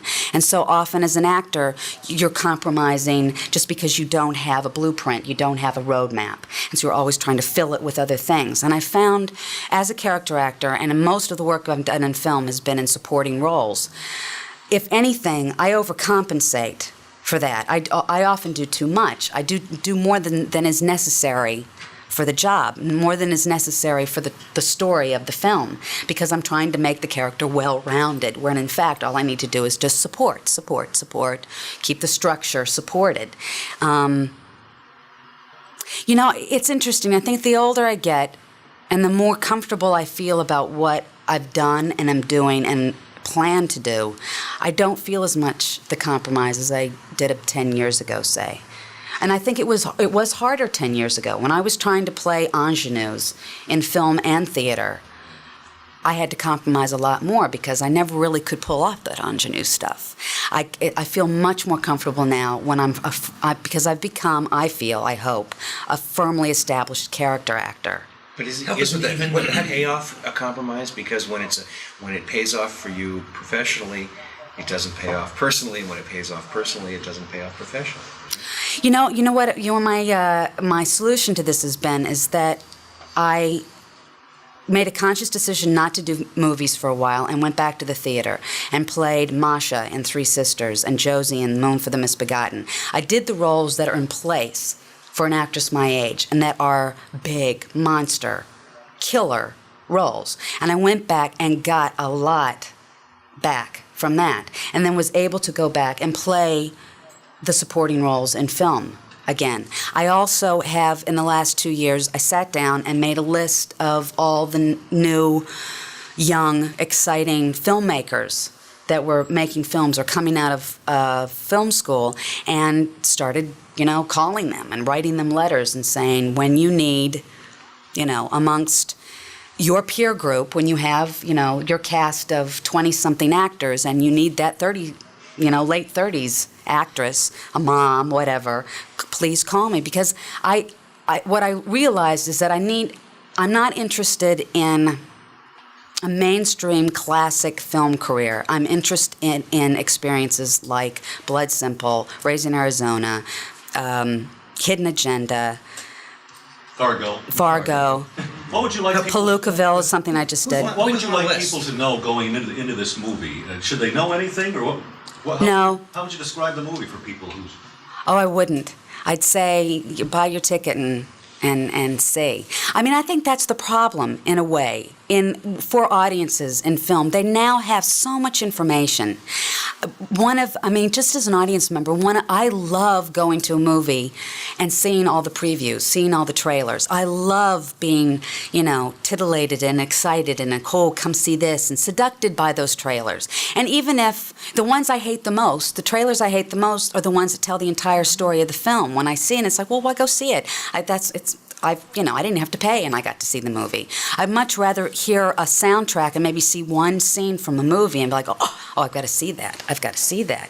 So I think I don't want them to know anything. I think it's a hard thing about Fargo, because obviously if an audience goes expecting a comedy, that specific audience may be a little shocked. If an audience goes to see a straight murder mystery, then they're going to be confused by the comedy. I think what I'd want to say is go and find out, and you're taking the risk if you don't, that you're really going to miss something good. But this could be the same thing. I mean, it's a true story, but it's a black comedy, and that could bother a lot of people. But no, so please, have you watched? I never hear the sound, but with the gym club I go to, they have the 3 TVs up there, and it's usually like around, I'm there like 9:30 or 10, and they've got all these, all the chat shows on. Well, even without listening to the sound, you see these things in front of people's, the little tags of these people and why they're there and what the show's about. There is a really it's very bizarre and it's very black and it's generally at some point the audience is laughing. The audience is there, and they draw an audience for a very specific thing. We are not as a, it's entertainment value. It's kind of, a strange kind of gladiator thing, going into the arena and see who comes out alive. And I think to a certain, emotionally and psychologically. And I don't think that we're, as an audience in this country, as innocent and beyond reproach as we would like to think. I think that a lot of people go to movies looking for the blacks, the dark side, what's behind the door. Oh, scare me. Oh, make me laugh. I think that's the same reason amusement parks attract people. Wait, the same reason, can you just say amusement parks? That amusement parks are, attractive. What was your favorite scene? What was my favorite scene? And while doing it, I think the investigation of the murder scene. Is it true that a car Is that where accident... the wood chipping scene? No, not the end. When they first find. Oh, that murder scene. And she picks out a little detail. Is it true that a car accident helped to get you into the Yale School of Drama? Yes. Yeah. What happened? I was going to college in Bethany, West Virginia, small school, and a guy that was at another school near me was also auditioning for the directing program. So we hooked up to ride, and another friend of mine from college. And we started out on a really early morning in an ice storm. And we're, I remember Billy Joel was playing on the tape deck. And we were the only car on the road. Even all the semi-trucks, the professional, serious drivers had pulled off to the side, but we were, we were going to Yale School of Drama to audition, so we kept speeding. And anyway, we hit some debris in the road from a truck that had, so we got in a crash. We got out of the car. We weren't hurt at all, but the car was totaled by another semi that came and smashed into it. And so by the time I got there, I still firmly believe that's why I got accepted to the Yale School of Drama. Other than the fact that I thought my audition pieces were very good and I did a very good job, I had forgotten my shoes for the audition, so I was barefoot, just hoping that it would pass as this kind of, artsy, actor thing. I forgot my shoes. And they knew, they remembered my name because I was the one who called and said, I can't come, I was in a car accident. So. Was it like destiny then? I mean, preordained? Yeah, I kind of believe in that stuff. I mean, I think that everybody's life is a mixture of kind of, bumps and predestined glitches and turns and then a big old healthy spoonful of luck. We need to ask you about Palookaville. Yeah. Yes, Palookaville. Tell us, what do you play? Who's in it? What I love about Palookaville. I mean, I just saw it the other night actually for the first time, and it is a really good movie. And I think that it was at Sundance, and I think they got a distributor there.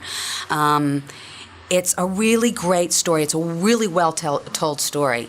But what I love about it personally as an actor is that the character I play, it's only a couple scenes, but she is the polar opposite of Marge.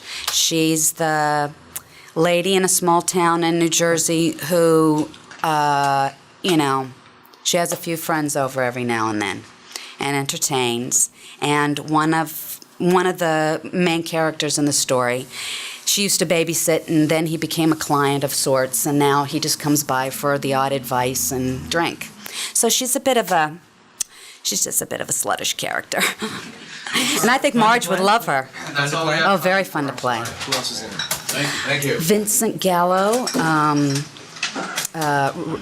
Bill Forsyth, and shoot, who's the other main character? Good to see you. Okay, now we are back from Frances McDormand, Oscar-winning actress Frances McDormand from Fargo. I just have one note here. I thought it was interesting how she complained about trailers that give so much of the movie away.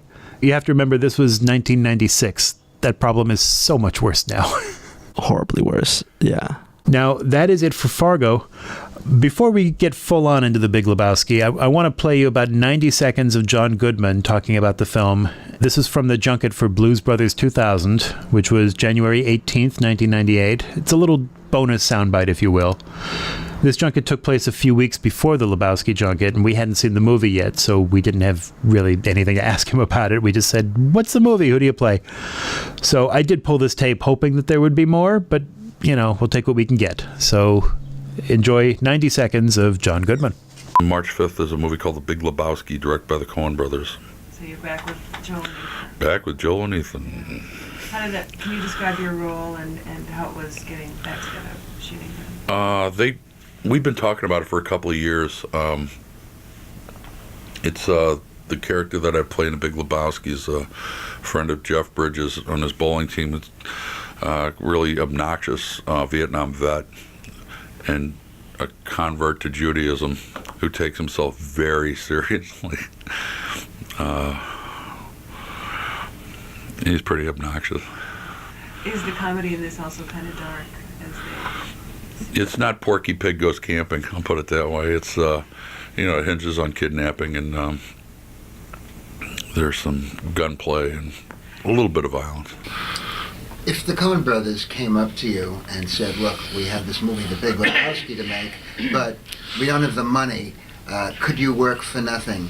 Would you do that? And if your answer was no, why did you say yes to Blues Brothers 2000? Well, yeah, I would work for the Coen brothers because they're interesting and good consistently. And I've never made a great deal of money. That's not true. I mean, it's not as much as other projects pay. Okay, so that was John Goodman, a little 90-second bonus bite, just because we had it. Why not? Yeah, so what's interesting is I have to read a little bit more into this John Goodman thing, but it's going to be referenced later in our Big Lebowski interviews, which we'll get to towards the tail end of this episode, about John Goodman's own relationship with the Coen brothers. And I think it's going to be really interesting to see. And there might be a reason why he hasn't actually worked with him on every single movie. Right. But there's a little bit of friction. There was a little bit of friction between the Coen brothers and Goodman during the making of the film. Obviously, the ends justify the means. It's a great performance. It's a great film. So it's a really cool bite. So cool. All right. So now we'll move over to Julianne Moore. At this time when we're getting Julianne Moore, she's right on the cusp of the Oscar nomination for the Paul Thomas Anderson film Boogie Nights, considered one of her best performances. Right. Obviously, playing Maude Lebowski in The Big Lebowski was a little bit of a palate cleanser because it wasn't as much of a featured role. It's more of a scene-stealing performance as a quote-unquote love interest femme fatale in The Big Lebowski. So this was more of a really cool interview with Julianne Moore. But if you have to, right now in the mid-90s, she was really reaching new heights with a lot of different movie credits. I mean, like in 1998, she would star in The End of the Affair, directed by Neil Jordan. Earlier in her career, a couple years before she was even, you mentioned Joel Silver, she was in that movie Assassins with Sylvester Stallone and Antonio Banderas, directed by Richard Donner. Yeah, she did one of the Jurassic Parks. Yes, she did one of the Jurassic... The second one, right? Lost World? Yeah, the Lost World Jurassic Park in 97. So in 97 was a big year for her. She did that Jurassic Park movie, The Lost World. She was also in Boogie Nights. Back in 95, she did Assassins, like I said, with Joel Silver. She played Dora Maar, one of Picasso's lovers, in the 1996 Merchant Ivory film, Surviving Picasso. She was... I loved her in this movie in 95 called 9 Months with Hugh Grant. Right. So she was considered, and still considered at that time, an A-list actress by the time she was doing The Big Lebowski. Okay, after the Oscar nomination for Boogie Nights, she would eventually, like I said, with The End of the Affair, directed by Neil Jordan, she received an Oscar nomination for that in 2000. She received a supporting actress nomination for The Hours in 2002. Far From Heaven, she received a Best Actress nomination. Same year for Far From Heaven, and then most recently, back in 2015, she received an Oscar nomination and won for her role in Still Alice as a woman who's plagued with dementia. Now, this junket took place February 7th, 1998. Julianne's first child, her son Caleb, had been born 2 months earlier. So it's now 20 years later, and I'm guessing that Caleb is probably in college. So remember that when she talks about her little newborn. The other note I made, there's a moment coming up about 4 minutes in that made me laugh when I heard it, and it happens a few times again afterwards. Julianne finishes an answer, and then suddenly you hear 2 or 3 people start coughing all at the same time. And hearing that really brought me back, because what was going on was if you had to cough and the interviewee was in the middle of talking, you had to fight to stop yourself with everything you had, because if you made a sound, you would kill the soundbite for everyone.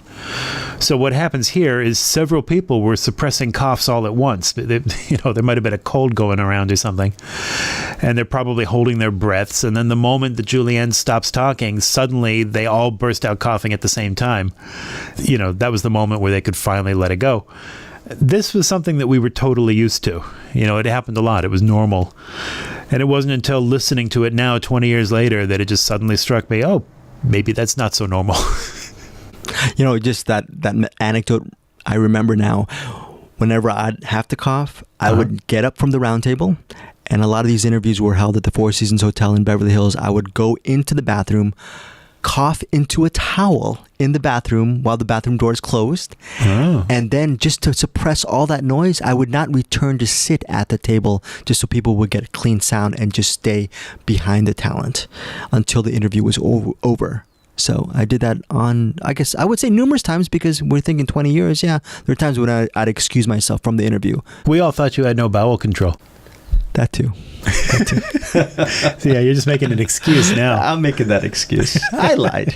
So anything else on Julianne Moore? I'm good. I think we're ready to listen to her. Before we listen to Julianne Moore, one of the key surprises from this interview was she did not, little factoid, she did not like the rough cut of Boogie Nights. The first time she saw the first cut of Boogie Nights, she did not like it. So she doesn't like her porn movies rough.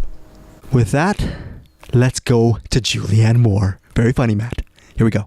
Very much, thank you. Life has changed in ways that you couldn't imagine. It's really great. It's better than, everybody always says that you can't believe how wonderful it's going to be, but it really is. Maybe you'll see him, because he'll how down at some point because he's hungry. How do you define? Oh, you're very kind. I'm serious. I have 10 pounds to go. Honest to God, I really have 10 more pounds.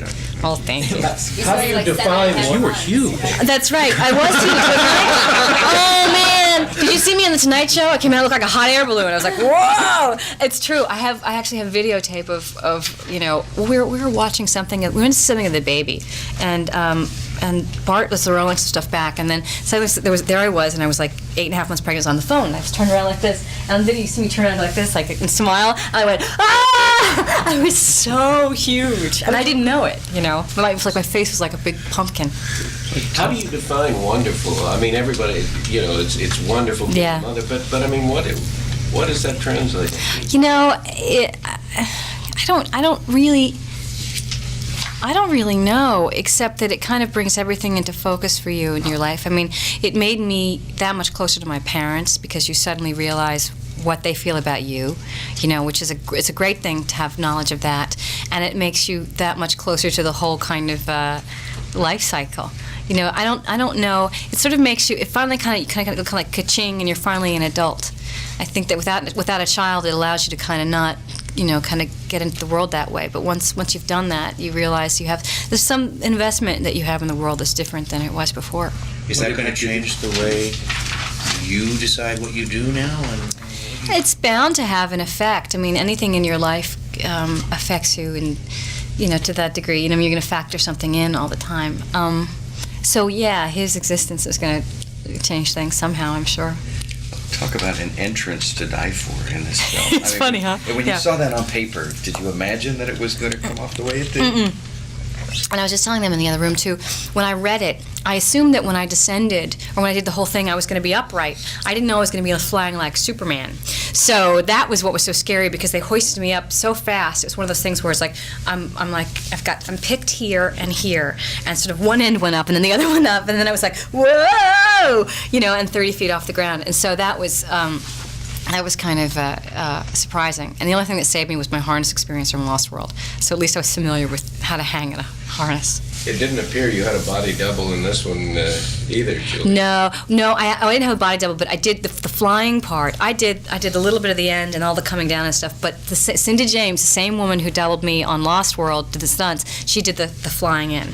She's a great stunt person. So yeah. Now that you have a baby, are you going to be more concerned about nude scenes, do you think, or not? I mean, it's old hat to you now. Yeah. I mean, yeah. Well, it's obviously that question comes up, but because the nude scenes that I've done have been so specific and so specifically about the character or the event in the movie, they haven't been sexual situations, except for Boogie Nights, but that was also part of the thing. So I don't have a problem with them. I mean, but they have to. I mean, even with this film, when I saw the thing with the nudity, I had to speak to the Coen brothers about it just because I wanted to make sure that it wasn't there, that it wasn't a whole just about, let's see a girl with her clothes off. And with them, I mean, they that's never what it's about. So it really was about who she is and how kind of kooky it is, and it was shot this way. So I don't mind if it's like that. When it's frankly sexual or it's about titillation, it's gratuitous, I don't do it. Do you ever worry that because you've done nude scenes,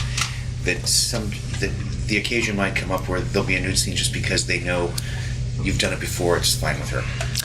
No, it's not fine with me. I mean, I have a discussion with everybody before it comes up, and I mean, I don't think anybody should ever assume that anything is fine with an actor, particularly not something like that. I mean, I'm very, very specific about what I will and will not do. So, I mean, there have been times when I've been asked to. There was a movie that I did years ago where I was, like kissing a guy in a car, and the director said, "I think you'd have your top off by now." And I said, "No, I don't think I would." So that kind of stuff, you don't just do that. I don't anyway.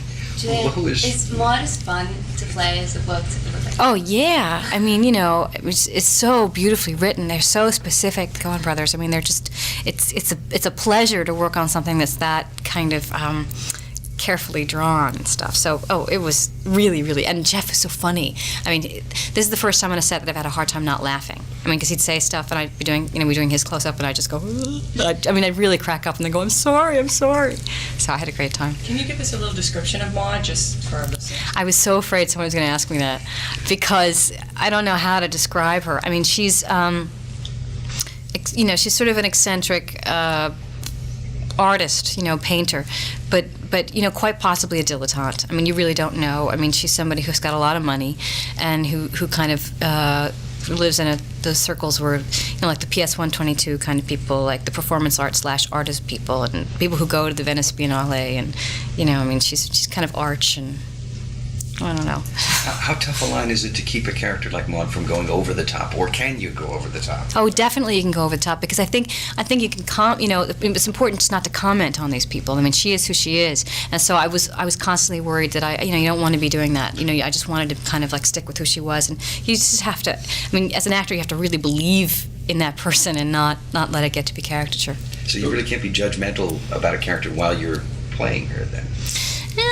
No. I mean, yeah, I don't think you can be. I don't think you can be judgmental about your characters. Period. I never am that way. You have to kind of just let them be.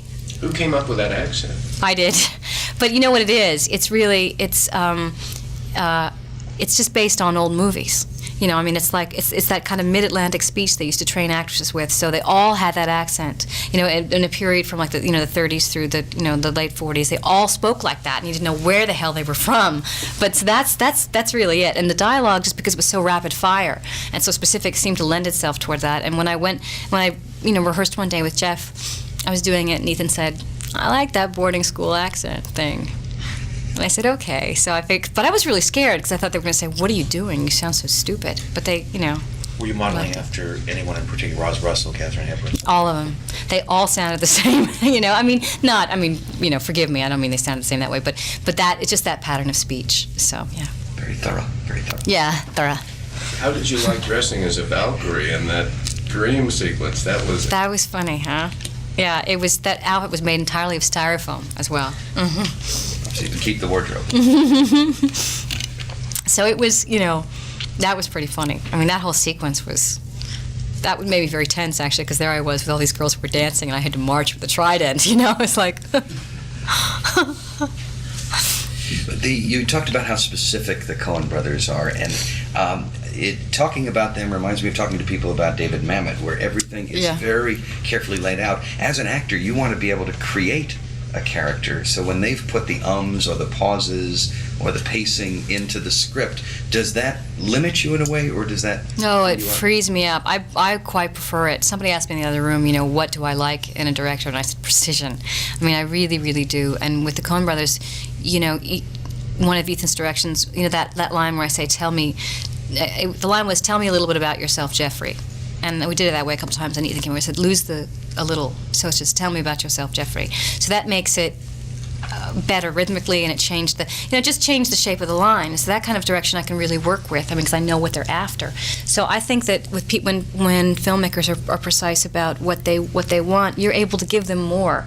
It's when it's very kind of amorphous that you just end up with nothing, I think. Or for me, some actors are different, so. Do you tend to deliver the lines exactly as written? Oh, yeah. Oh, absolutely. I think that you have a responsibility to do that for a script. It's one thing, like I said, there are people who consider the script to be like a throwaway. I don't, particularly not a Coen Brothers script. Every word has importance in there, and they're very specific about their language, and so it's your responsibility to deliver that language. So if you miss an do they do a retake? They all talk to you. They'll mention it.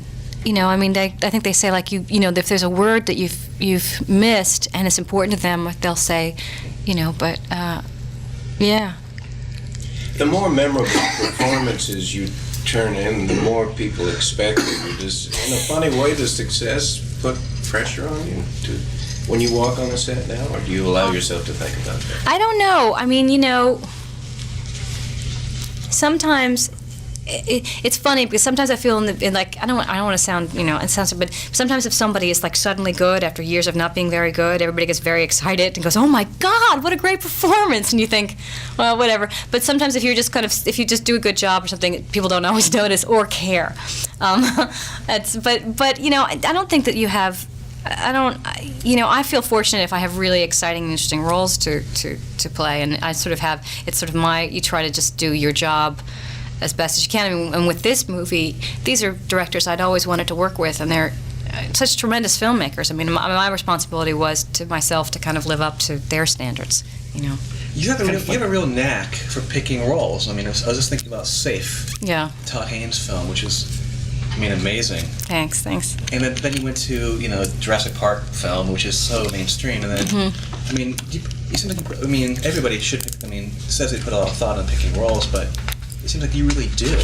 Well, I think I've been fortunate, honestly. I think that there have been certain directors who have, hired me who are really, masters of their crafts and do great work. So I've been lucky that I've just kind of been there, or I've read, or something like Safe, I read and just, flipped out and did everything I could to get the part. So, I don't have a grand plan. I think a lot of it's just been good fortune, It's kind of funny to hear you talking about the directors in plural when we refer to the Coen brothers. How did they work together from your standpoint as an actor in one of their projects? Do they look at each other before they tell you, okay, that take was good? No, it's really cool what they do. I haven't figured it out, but it is the most symbiotic relationship I've ever witnessed on a set. One of the first days I was working, Ethan came up and said something to me, and I really never saw him tell Joel, but Joel didn't seem to be concerned that I was doing what Ethan told me to do.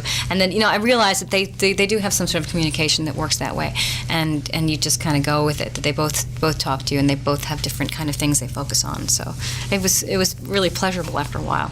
And they're so supportive. They're kind of, I was just, nervous because they're such brainiacs and everything. I thought, and they're kind of, whenever you feel like, it's like when I was doing the marching with the Trident, I was feeling like a real klutz, because there was actually some dance sort of stuff that, there's a big sequence and a lot of it was edited, but they were so reassuring about everything, and kind of, they're just really nice guys. So. We've only talked to them a half a dozen times in 30 minutes. Bert, you spent a lot more time than that with them. Isn't it really freaky? Aren't the way they seem to communicate without communicating, and finish each other's thoughts. And it is interesting. I have a sister though and we're 12 months and 3 days apart. So, in a sense, it's a relationship that I'm able to relate to somewhat. I think when you have a really close sibling and you spend a lot of time with them, there's a symbiotic thing that does happen. What's interesting for me about them is that it has permeated their work life and stuff. Because my sister and I do it, but it's really about just being sisters, and like we'll look at each other and go, "Let's go to soup plantation," or like that kind of stuff is stuff we know. So, but they're interesting because they're so integrated in their life and their work. Do you ever think back or look at a picture of yourself when you were a kid with, thick glasses, you were shy, yeah. bookworm? Do you feel any affinity for that person at all? Oh, yeah. Of course, yeah. I think we all do. I think that's kind of the secret about everybody, is that you're not really any different than you were the day you were born. You carry the same stuff with you all your life. So I think if you have, that's the stuff.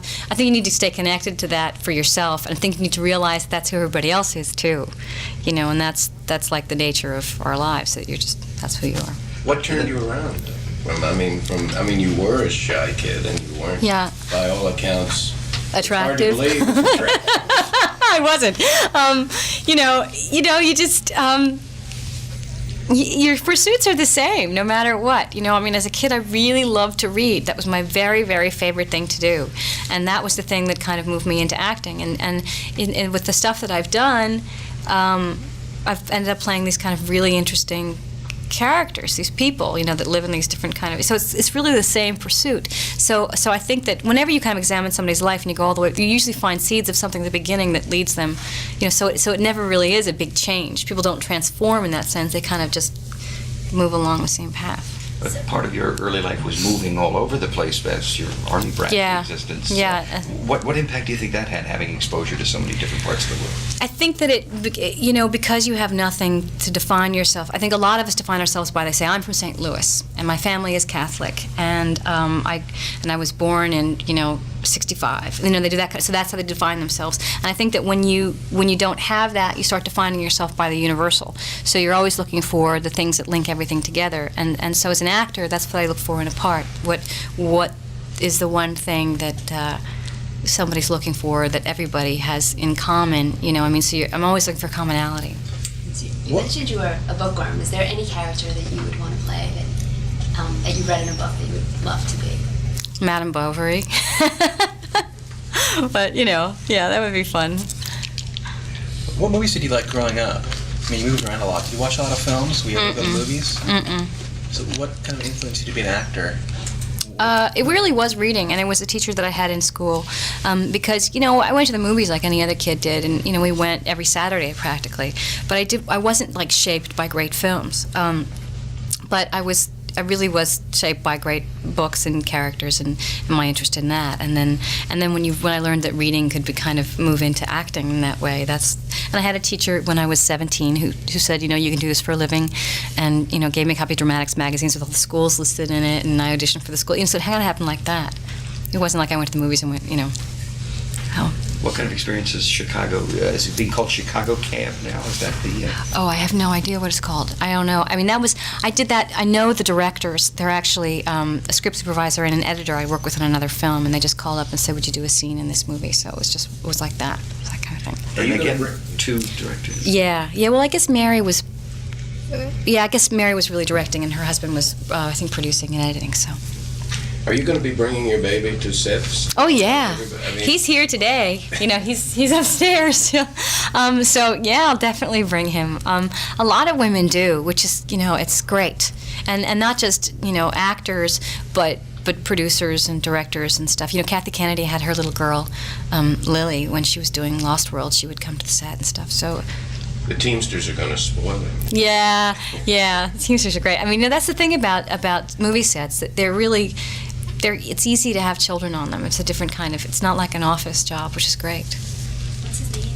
Caleb, and we call him Cal. Is marriage in your future, or is that important to you? It's not particularly important to me one way or another. I sort of feel like having a child is a much greater commitment to me than actually getting married, because you realize in our society that marriage has become sometimes I don't know, it's so litigious these days. So I'm a little wary about that kind of, when the government starts getting involved in your life in that way. But I think that personally, once you have a child, that's a huge commitment. Does this mean some time off from the set then for a while while Caleb is? Probably. Until I don't have anything lined up right now, so I don't know what I'm going to be doing. But yeah, I'd like to go back to work when he's a little older. So. But is that a little scary not to have something lined up? It's terrifying. It's horrible. I can't stand it. I'm already thinking when am I going to work again? So, we'll see. Do you remember how you felt when you watched Boogie Nights for the first time completed and saw yourself in some of those scenes? Was it? The first time I saw the film actually was a rough cut, and I wasn't pleased because actors should never watch rough cuts. But Paul had called me up and begged me and said, "Please, please, please go see this." And I called him back and I told him that I didn't like it and stuff, and he got mad at me. And I said, "You told me to go see it," but it wasn't finished. So then when I saw it again, I was really pleased with it, and it was a really exciting and interesting film. But yeah, I swore to myself after that I'm never going to go see another rough cut again. When we talked the last time, the movie hadn't been released. Now it's come out. Yeah. Been getting from day one. It's been getting accolades and attention. Yeah. Your thoughts on that? I'm so pleased. If anything, it's really wonderful to hear these kinds of things about a project that's very personal and important to you. It's nice when I was the first person attached to Boogie Nights. I met Paul at a party and said, I would do his movie. So when it's something that's been like that for you, and people have said do you really want to do it, or then it's great to hear the response and to know that it's doing so well and that it's interesting to so many people. Is it strange to see yourself in scenes now, with all the drugs and everything, with your child? Because I'd asked you the question. Right. I think that it's going to be tough for him just to have a mother who's an actress, period. I think about that now. I look at his little face and I think, I don't want you to be, in the second grade and have somebody say, your mommy was on TV, because what a pain in the neck that is. But I guess that everybody has something to adjust to in life, so I'm hoping it won't be too horrible for him. Would you have a problem if you pursued the business? Would you have a problem if you wanted to pursue the business? I would be disappointed. I think that every actor always says that about, just because it's not the easiest thing in the world to do, and I want him to, I'd like him to be a scientist or something like that, although I'm sure there are people who are scientists who would say, oh my God, anything but, physics, so, it's interesting. But I really want him to just do what he cares about, because I think I've been lucky that I've been able to do what I care about, and I want that for him too. Is it good to have a relationship now with a director? Do you two have a different perspective on the biz and career? Definitely. It's interesting because he looks at a script differently than I do, and he's a writer as well. So I depend on his opinion, for things, and he I think relies on me somewhat, and it's nice to have that the different perspectives, I think. Will you work together again? Oh yeah, absolutely. I'll kill him if he doesn't put me in a movie. Yeah. What about stage work? Do you have any of that? Yeah, I really, I do have a desire to do that again. It's a great thing to do. So, I hope something will come up that's interesting. Yeah. Keep you in one place. Yeah, exactly. Yeah. Does it get easier for you or tougher, do you think? To do. Looking back on those days from the soaps, right? Up Yeah. to now, is it easier? Some things are easier and some things are harder. I think that wherever you are, I was talking to a girlfriend of mine who was on the soap with me, and we were talking about how little things have changed, and sort of no matter where you are in your career, you're always feeling like there's this thing that I want to get, but so-and-so's going to get it. On the other hand, you have so much experience behind you that there are other things that are a lot easier. You're not going to sit in the waiting room the same way that you used to, and you're not going to make the same mistakes. You'll make different ones. So what's nicest for me is realizing that you become a member of a community, or even that when I come to these press conferences that I know you guys. I remember the first ones that I went to, and I was like, ah! But it's nice. It's familiar when you go and you see familiar faces, and so that's the kind of stuff that I think aids you as you get older. 30 years from now, we'll still all be. Yeah, I know. Oh, yeah. Thanks, you guys. It's so true and so sad. Every parent has advice, and take it with a grain of salt, but I would say these early years are golden, and you can't, every minute, every second of it is golden. You can't trade them for anything. I know, that's the way Yeah, it's like 4 in the morning. He smiled at me when I was changing his diaper. I'm like, look at you. Those are the ones you want to remember. Yeah. Bye, guys. Bye. Okay, we're back from Julianne Moore. You have a couple things to say about Julianne. What is it? I do. Well, I want to point out that right at the very end of this interview, Shep Morgan made the joke that in 30 years it was going to be the same group of Junketeers. And then Bob Healy said, it's so sad, but so true. They were right. Both of those guys are still doing it. And Shep Morgan, by the way, will outlive us all. Mark my words. She talked about not being sure that she wanted to get married. But she did. She and Bart Freundlich tied the knot in April 2003, exactly 1 year after their daughter Liv was born. And then my last postscript, she said that she was going to take some time off and she was worried about when she was ever going to get to work again. Well, the following year, 1999, she put out Cookie's Fortune, An Ideal Husband, A Map of the World, The End of the Affair, and Magnolia. So much for taking time off. Wow. Zero time off. I think she may have changed her mind about that. Anyway, that's all. Anything more you want to say about Julianne? That's it. Well, then we get to the star of the movie now, Jeff Bridges, the dude. The Starman. Very good. The Starman. He was Starman. Folks, that is a reference to the John Carpenter film Starman, I believe released in 84. Yes, 84, Starman, directed by John Carpenter. Do you remember the co-star in Starman? Karen Allen? Very good. Yeah. I also remember Robert Hayes played the role on the TV series. Oh, I never even knew that it was a TV series. Robert Hayes from Airplane. It was, yeah. You know, folks, when we get to how do we recap Jeff Bridges' career, it's really impossible to recap him because his first credit was probably as an infant at the train station back in 1951. It's probably it's called The Company She Keeps. I'm assuming after. We've all seen that one, right? Yeah, we have never seen that one. But obviously he was a child actor. He starred in several episodes of this TV series called Sea Hunt. That's where he got his. Right. He didn't even get a sea legs yet, but he starred in Sea Hunt, which starred his father, Lloyd Bridges. So he grew up in an acting family. His older brother, he does talk about that in this interview. Yes, and he does. He talks about his older brother, Bo Bridges, who he collaborates on. He's collaborated on a bunch of stuff over the years. So you know what? When we go back to Jeff Bridges, there's a lot of things to cover. My personal favorite from his oeuvre, his body of work. Nice. It's from the 70s. I mean, you look at the stuff he does, and there is a point to this. You look at his stuff from the early to mid 70s, 1971, The Last Picture Show. Wow, classic, directed by Peter Bogdanovich. Yep. In following year, he starred in Fat City, a boxing movie starring Stacy Keach, which is great. A Western film directed by Robert Benton, from Kramer vs. Kramer. This movie called Bad Company, really good.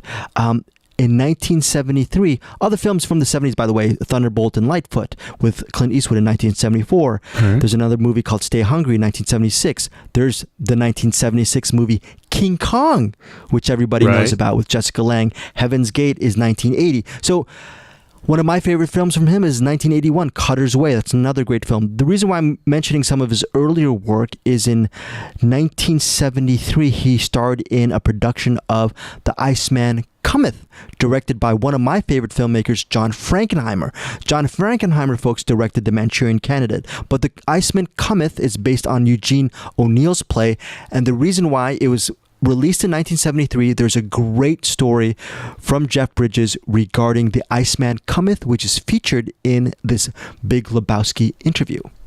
So really, really cool, insightful stuff on, I guess, his actor's journey vis-a-vis this film and how The Iceman Cometh actually shaped his own career. Nice. You know that Jeff Bridges is also a musician. I have seen him in concert. Oh, around these parts. How was he? Was he pretty good? It actually was around these parts because I believe he lives in Santa Barbara. Yes. So, yeah, it was part of a festival. Jackson Brown was playing and some other guys. Oh, very cool. Michael McDonald, maybe? No, I don't think so. Okay. But, yeah, he's local as well. But, yeah, it was a festival here in Ventura. And, yeah, he wasn't bad. He had his kind of country folk sound. Cool. So, a couple of things that I wrote down. About halfway through the interview, Jeff Bridges is asked about Arlington Road, which came out the following year. He was in the middle of filming it at the time, and as you'll hear, he's not quite ready to talk about it.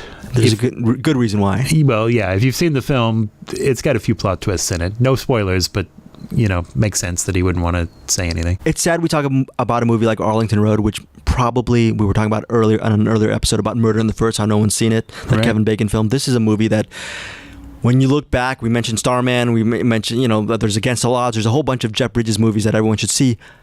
Arlington Road totally gets lost in the shuffle. Yeah. And it's a classic, man. So, unless you've got anything else? That's it. Let's start off right now with Jeff Bridges. I understand you had a heck of a trip. You just got in. Just got in. This is my first. Hi there. First time talking. Drink, Jeff? Maybe a little coffee and some water would be great.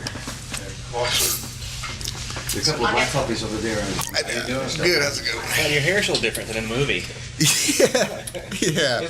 Jeff, is it true that you really totally identified with this guy and said, if my life had been different, I could have been the dude? Or?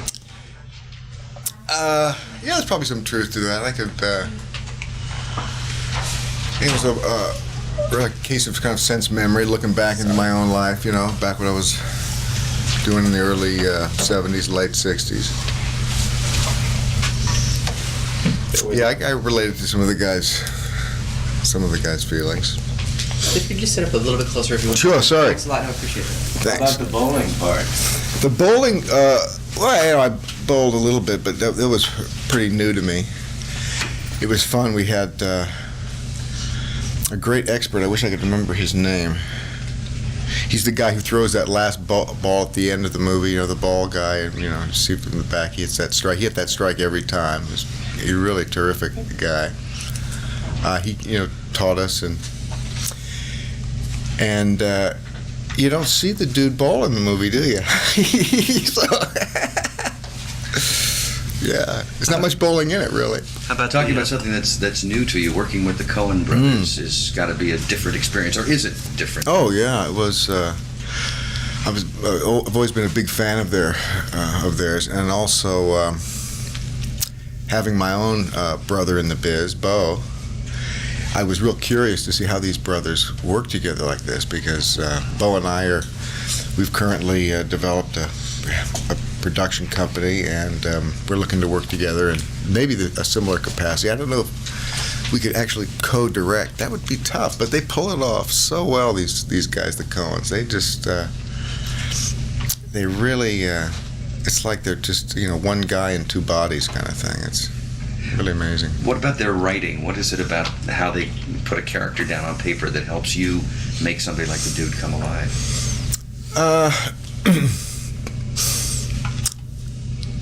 Their writing, they do everything together. They write it together. They direct, produce, edit, and I think they probably work out all the kinks in the writing process, and they have their arguments and disagreements or whatever in the writing process, because there's none of that going on on the set. It's the most laid back, easygoing set, and the dialogue and everything is so so refreshing and so unusual. The twists and turns, and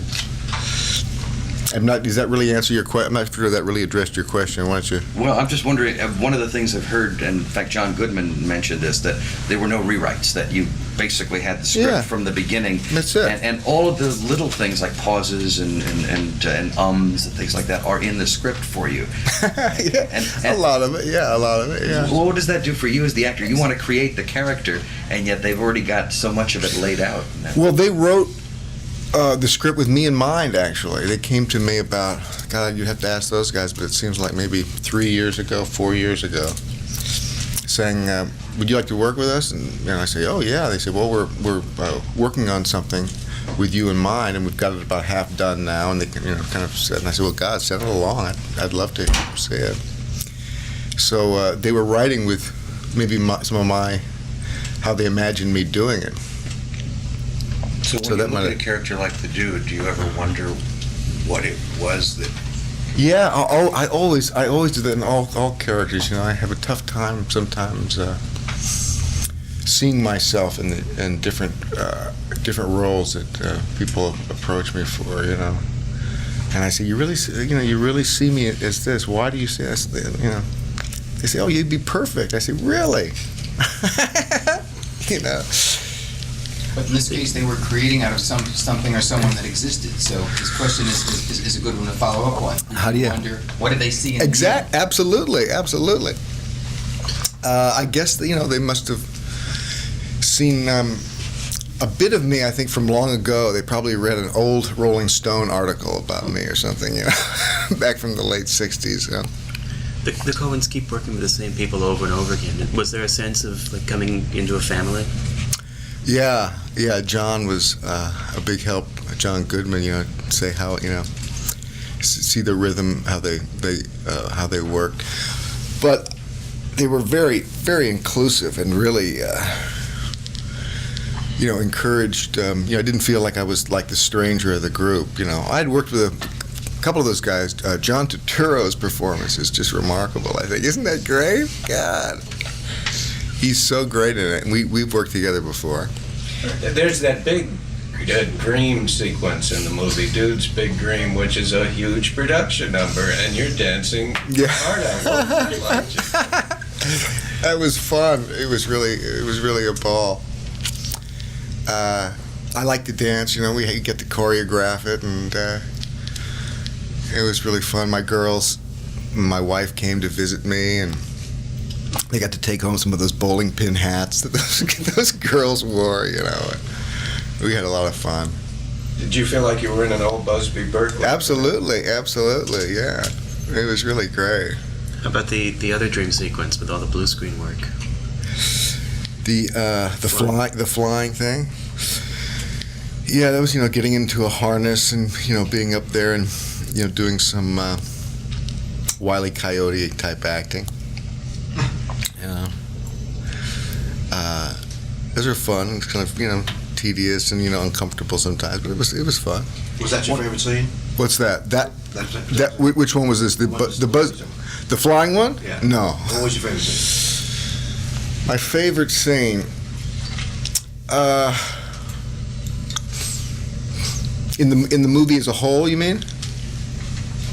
Oh, I loved watching John Turturro. I thought he was really great. Yeah. Can you describe a typical day for the dude? We've seen the movie, we all know, but the listeners don't really know what he does. The typical day? Yeah. Oh man. He might. This is radio, isn't it? Is this radio? Yeah. So I gotta be careful. I'm, a little concerned about promoting, drug use, but that's definitely what the dude would be into. He'd, get up about 2-3 o'clock, do a big J and a little vodka, a little milk, a little Kahlua if he had some, and start the day. He would just sit down, look, probably, put on a Creedence tape or something, maybe a Grateful Dead tape, and look through some old mags that he had there. About 5 o'clock, he'd call his buddy up and see they wanted to go bowling, and sort of a terminally casual guy. So what happens is like an interruption to his lifestyle, really. Yeah, absolutely. I've seen some weird you in some weird scenes, but never attacked by a marmot. Yeah. Can you describe what it was like to film that scene? Panic, you put yourself in that position, and you get the adrenaline coursing through your body, and it's a nightmare. But it was fun, huh? Was the marmot cooperative, or? The marmot was excellent. Yeah, it was very good. They had good trainers there, and he behaved very well. Frightening, but. But when you see that on a script, when you say, okay, it shows dude in bathtub. Yeah, the marmot. Yeah, right. What do you? Yeah, how are you going to do that? I was more concerned about how they were going to shove my head in that toilet running down that corridor at top speed, Did they let you keep any of the clothes that you wore? Absolutely. Yeah. Did the clothing made you keep them? Yeah, it made me keep them. A lot of those clothes were mine. Did the clothing help you find the character? Yeah, it always does, yeah. Yeah, Mary Zophres was a big help. She was the costumer, and that's always a real important part of the process for me, getting those clothes on. And the music, I mean, the production, I'd say the dude is definitely rooted in the 70s, and of course he is, but did you listen to any music? I mean, when you were getting ready to play, I mean, how did, every day, how do you get that roll going? I love all that music. I mean, that's the music that, some of the music I listen to. I listen to all kinds of music, but that's, some of my favorite stuff that, he's a big Creedence fan, and T-Bone Burnett is a good buddy of mine, and he did some just, great selection of tunes, and we talked about that a little bit. Moondog was an idea of mine. I don't know if you guys remember Moondog? You remember? He's in the score, some of his tunes, one of his tunes. Do you still play for fun, or I mean, you've composed a lot of music. Well, do you still play for fun? Or? Sure, yeah, I love it. I mean, do you just get together with a bunch of guys? I used to, up till about 10 years ago. I used to meet every Wednesday night and jam with all my high school buddies. And I'm a pretty old guy, and we've been doing it since high school, so that should tell you something. No songs allowed. All improvisational lyrics, and we would often play, instruments that we had no idea how to play, and we would just, have a good time. That's something the dude might do. You're also still photographing on the set, so did you do a book on... Yeah, you didn't get one, huh? Yeah, they're passing them out, yeah.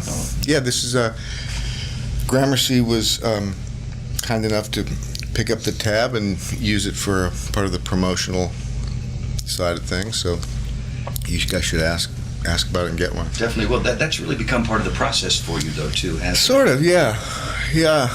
I mean, what does it, aside from the fact that it's a wonderful gesture, I think the idea that you give the cast and crew copies of this book is terrific as a way of saying, we were part of this together. But what about in terms of being part of the project? When you step back to take a picture, what does that help you see about what's going on? I don't relate to it that way too much. It's kind of like, for me, it's a great memoir of the experience, to look back, and I've done about 12 of these books now. Starting, I guess my first one was on Starman, and going back through these books is just a wonderful thing. Movies are like lifetimes, really, and little incarnations, and you have families and friends, and so it's fun on that level for me to look back. And then I just like to set a frame, it's just kind of a fun thing to, an artistic kind of thing to do.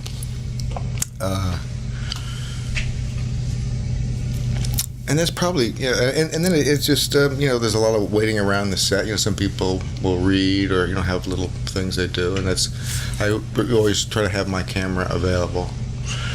My wife gave me that camera, it's a wide Lux, and kind of got used to it. It's my buddy, I just take it around and snap them away. It's kind of a negative side to it too, in that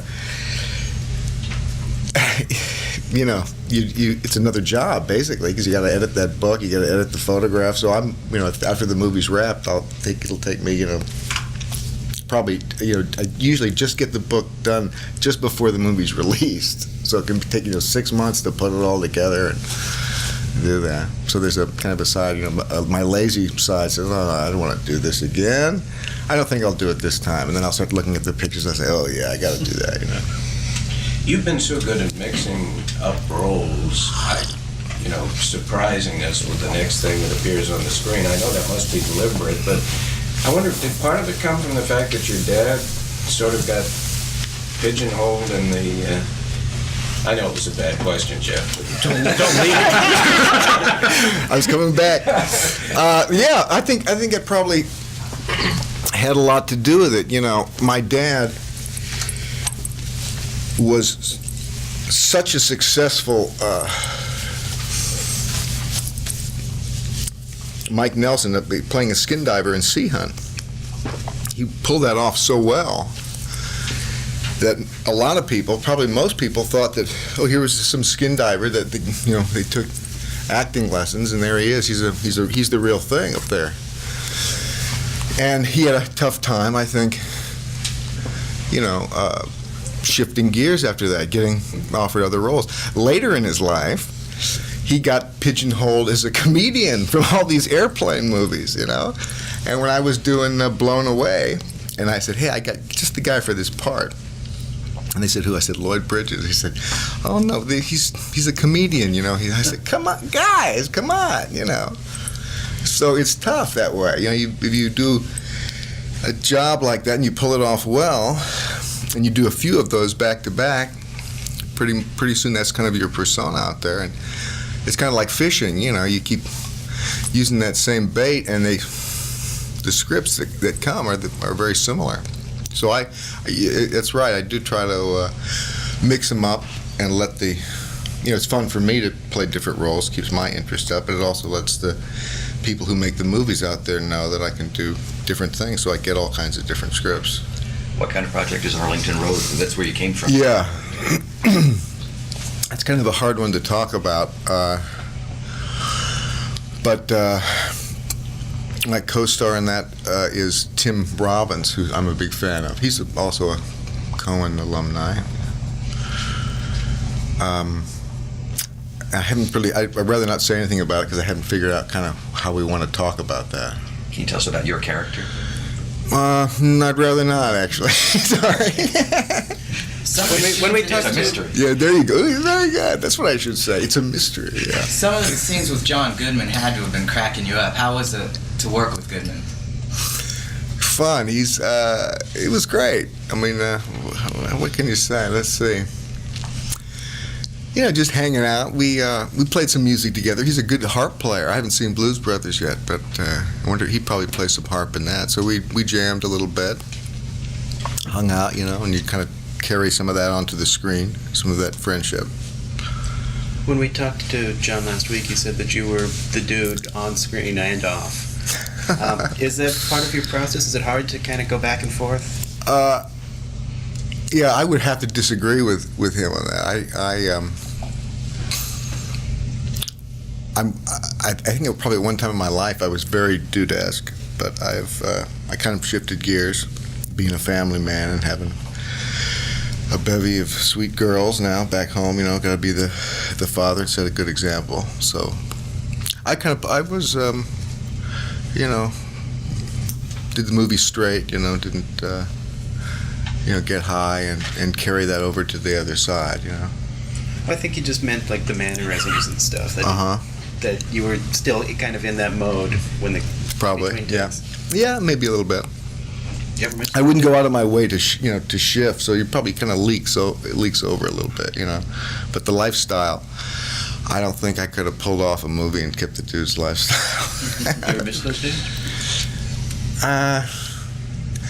Sorta. There's something about it, kind of an innocence,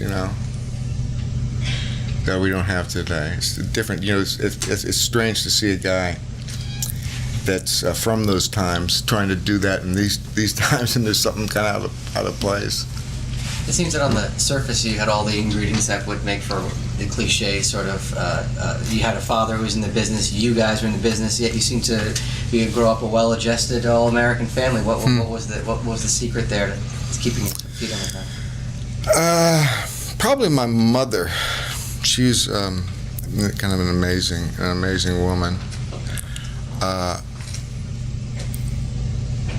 I could go on for hours. Probably some of you guys have heard me talk about my mom. I don't know if you want to get onto that, but she's just, really a remarkable lady who's kind of kept us all together. Now, with with all those girls in the family, is it tough keeping up with everybody? Oh, man. How do you do it? Well, 16, 14, and 12. Gorgeous girls, 16-year-old brings her boyfriend in, 6'8", center. That's her first boyfriend. That puts me right on my heels. I don't know how to behave. I'm real new at this, so I'm learning and a little frightened. But they're good kids. And we'll get through it, me and my wife, I guess. Hope so. Do you have any problems with them getting into business, your daughters? I don't know. I can see any of them getting into it, and I'd probably handle it the way my folks did it with me, which was kind of encourage. My dad, who loves the business, all aspects of it, didn't discourage me. Like you hear so many fathers who are in the biz, say, no, don't do that, whatever you do, He kind of just always made it available to me without, pressuring me too much, but he kind of encouraged me. He said, you want to play this little kid and see how, and to me it meant getting out of school, so that was, I said, yeah, that kind of thing. But, and then finally I caught the bug, How do you balance the family life with this career that takes so much out of you? My wife, really holds it together, kind of like, I guess my mom, did. And it's a funny kind of career because I have a lot of downtime. Like between Lebowski and Arlington Road, it's been about 9 months.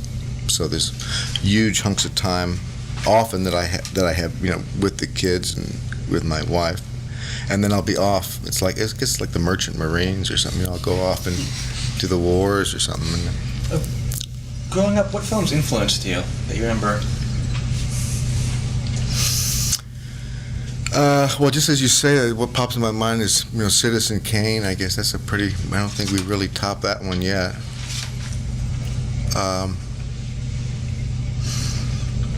Man, I've liked so many films. You mean when I was like a little tiny kid? Well, like right when you decided to become an actor. Making that step in your career and thinking like the performances you liked and films that really stuck up for you. Yeah, it's funny. I didn't. It kind of happened so effortlessly because I was literally carried on screen at the age of 6 months. So it wasn't like making a decision really ever. It was just sort of a very kind of gentle process. So it was never. Actually, I made my conscious decision to get into it. Kind of happened late in my career after I had done maybe 6-7 movies, and it was doing a film called The Iceman Cometh, and I had just finished a film called Last American Hero. And usually after a film I'm so exhausted and wiped out, you had the feeling I never want to do another movie ever again. It's like it uses an emotional kind of muscle that gets exhausted, and then I was offered that week after I wrapped, I was offered this part in The Iceman Cometh with Frederick March and Lee Marvin, a great cast. Robert Ryan, who was one of my favorite actors, and I said no thanks, and my agent said okay. And then the director of Last American Hero, Lamont Johnson, called me up, and he just read the riot act to me. He said, "You call yourself an actor? How could you turn down this great part?" John Frankenheimer was directing it, and I said, well, maybe I'll do an experiment on myself. I'll see what to be a pro, you're supposed to be able to do it when you don't feel like it, that kind of thing. So I threw myself into it, and it was an interesting experience because it was 8 weeks of sitting around a table like this with these masters of their craft, rehearsing this thing, and then we shot it for only 2 weeks. Long scenes, like 10-minute takes, and all my scenes were with Robert Ryan. And it was a really, a remarkable experience to just be with those guys, and I enjoyed that. And at the end of that experience, I said, "Yeah, I could do this." Although I had done 6 movies before that, 7. On the other hand, according to the production notes, it said you had 1 week of rehearsal for Big Lebowski. Yeah. Is that unusual, just to have 1 week to get together and feel how the characters are going to work and how the Yeah, not that unusual. I mean, it's nice to have 2 weeks. That's kind of the typical is 2 weeks to get it all together. Sometimes you have more. Do you and Bo have anything in the works specifically? Or? Yeah, we have a project for Showtime that we're developing right now, and I can talk about that, right? Yeah. It's about Carlisle University, and we're real excited about that. We're in the negotiations with a writer that we're very excited about, and so hopefully we'll get that together. I produced, along with the End Hunger Network, a film that Bo starred in and got a lot of praise for a while ago for Showtime as well, called Hidden in America, and that was a good experience. He did a beautiful job in that. And also Frances McDormand, Joel's wife. You have a project with your brother and your father, possibly. We're always looking for that one. That'll have to be the last question. Thank you. All right. Nice talking with you guys. Okay, we're back from the Jeff Bridges interview. Matt, you have some cool stories about Jeff Bridges, maybe? Postscripts? Well, I don't know if I would call them stories, but I love unintentional puns, and I hear them all the time, and I usually just kind of smile to myself and let them pass, but sometimes I point them out, and I'm about to now. It kind of depends on the situation. Jeff Bridges had one. He was talking about his passion for taking photographs with his camera, and then he said, there's a negative side to it, too. I don't get it. Oh, okay. Funny. He didn't mean it as a joke, which to me makes it even funnier. Yeah. Just thought I'd throw that out there. Right at the end of the interview, he mentioned a series that he and his brother were working on for Showtime about Carlisle University. I can't find any record of this show, so I'm guessing it didn't get picked up. Right.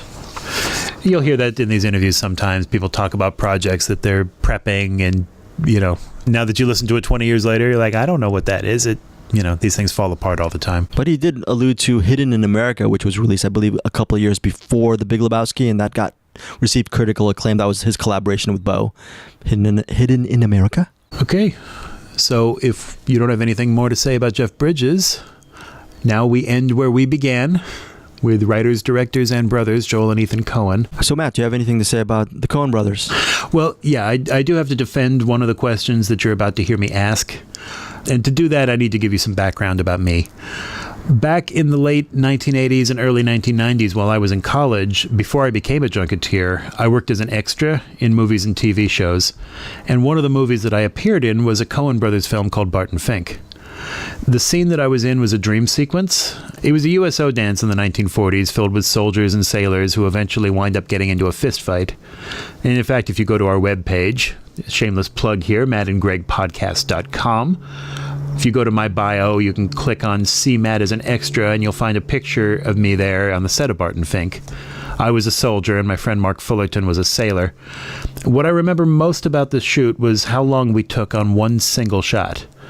The shot started with the camera close on a tuba or a trombone or something, and it's like the viewer is coming out of the instrument. And then the camera was on a crane, and it pulled back from the band all the way to the back of the room, kind of revealing all of us in there. We were being rowdy and dancing and hobnobbing. Me and two other guys were playing keep away with some young-looking rookie's hat. And then I think the shot might have landed on John Turturro having a conversation with somebody or something like that. I can't remember. But anyway, we just kept doing the shot over and over and over and over again, like to ridiculously comic levels. I mean, no exaggeration. By our third 14-hour day, we were still doing that same shot. And some people were complaining because the room was really hot. What we kept hearing was, what could they possibly be looking for in take 78 that they didn't have in take 52? But most of us kind of felt like, hey, a gig's a gig. As long as we get paid, do whatever you want. But still, it did seem like an excessive number of takes, and I was curious whether it was just because this shot was important and it needed to be perfect, or whether this was the way that the Coen brothers worked. So I started asking around, talking to the other extras, many of whom had worked other days on this movie, or they'd worked on some of the other Coen brothers films. And the feedback that I got was that this was kind of par for the course for the Coen brothers. It was nothing too unusual. Okay, so now it's 8 years later, and here I am sitting at a junket table with the Coen brothers talking about The Big Lebowski. So I decided to ask them about this and get their take on why they do it. So in a few minutes, you're going to hear 28-year-old me ask them, you guys have sort of a reputation for doing a lot of takes. And they immediately get defensive. No, we don't. Where did you hear that from? What are you talking about? Now, I could have told them right there that I had been on their set and seen it firsthand, but I didn't want to be confrontational and put them on the spot.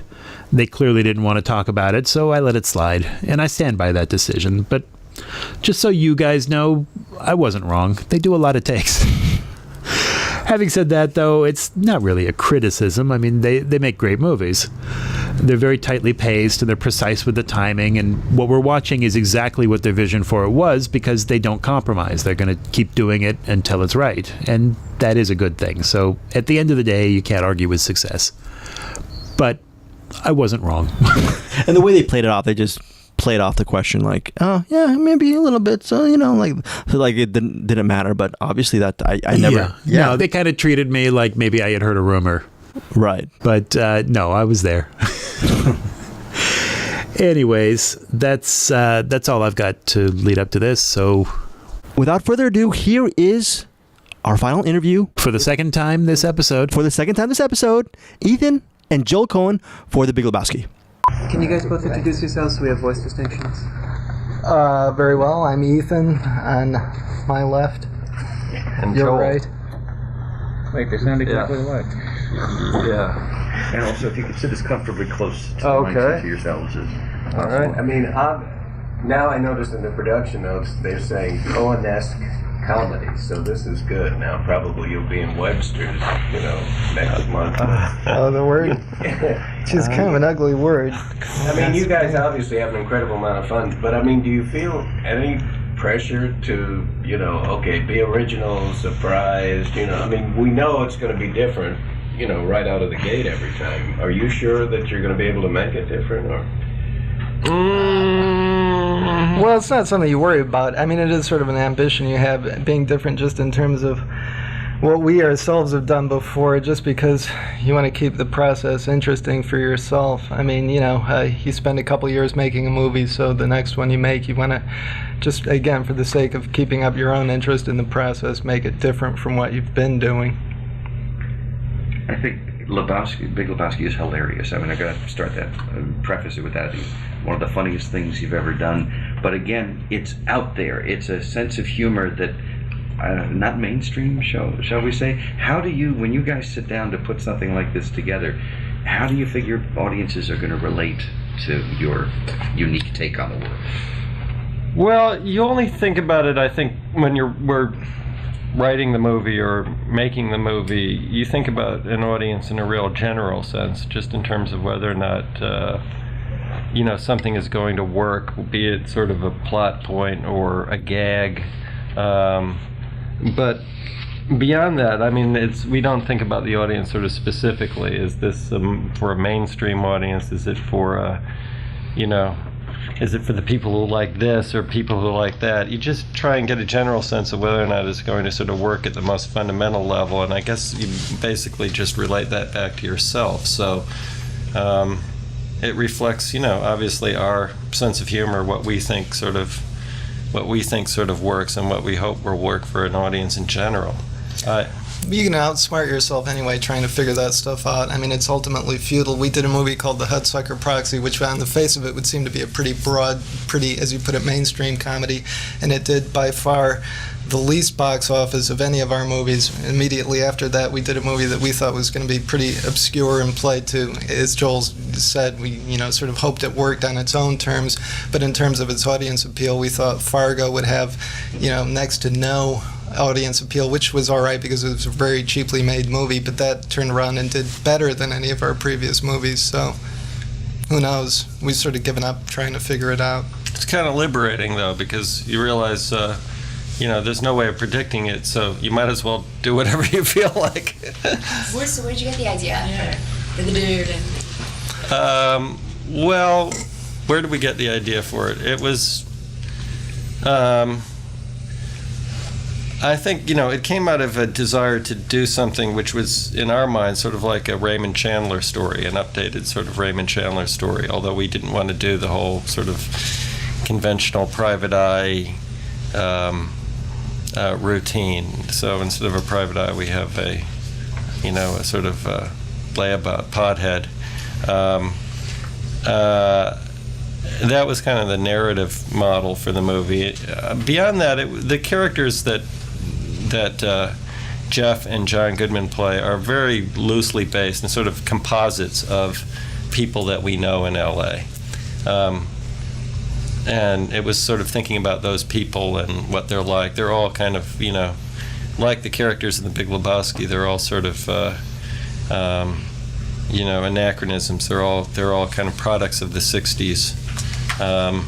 And we thought that would be interesting to see in a movie. What made you set it in 1991? What was the reason for that? That was kind of, the whole Gulf War sort of connection to it, I think, came mostly out of thinking about John Goodman's character, what he would be sort of obsessed with, and putting him in sort of a topically relevant sort of situation. Just something else for him to sort of gas on about. The press notes mentioned something, the things that have changed since '91, which wasn't that long ago. Can you talk about the things that you noticed you had to keep an eye on, with cell phones? Right, the little detail things like that, cell phones. We didn't, you can drive yourself crazy with like car design trying to eliminate things that are, and most times that's so background that you just kind of let it go or you don't worry about it. Other sort of period details were, we ran into sort of trouble, which is just over the past few years, probably since 1991, bowling alleys have changed a lot. They're all computerized now, which probably 91 was probably just at the end of that. But it's very, very difficult to find that old kind of Brunswick design and with the overhead projector scoring as opposed to the computerized scoring, all the things that we kind of liked about bowling design and the reason why we kind of made them bowlers has sort of disappeared. So that became a more difficult thing to find. But beyond that, right, it's close enough so that, it wasn't a huge issue. What did you see in Jeff that made you think of Jeff as the dude? Well, Jeff can play characters, like this one. He can play characters with a sort of slow metabolism without becoming boring, which is obviously something you want to be aware of.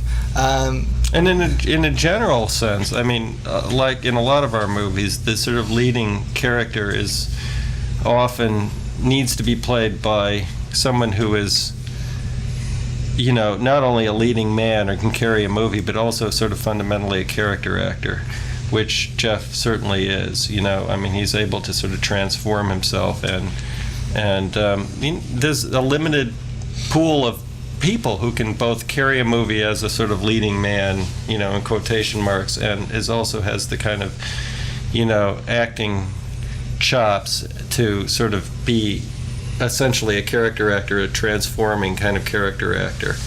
And Jeff's one of the best. So just at that level, I think it's... Also, there's something else. Just through an accident of birth, Jeff is from California, and it's hard to imagine like somebody from New York playing this part. It is a very sort of LA story. That's something Jeff sort of knows in his bones. Yeah, that's true. We see a lot of familiar faces in your films. Is there a reason why you cast usually because they're friends, and because we're just used to working with them. Just like we sort of use the same cameraman, Roger Deakins, the same designers, the same costume people, the same sound people.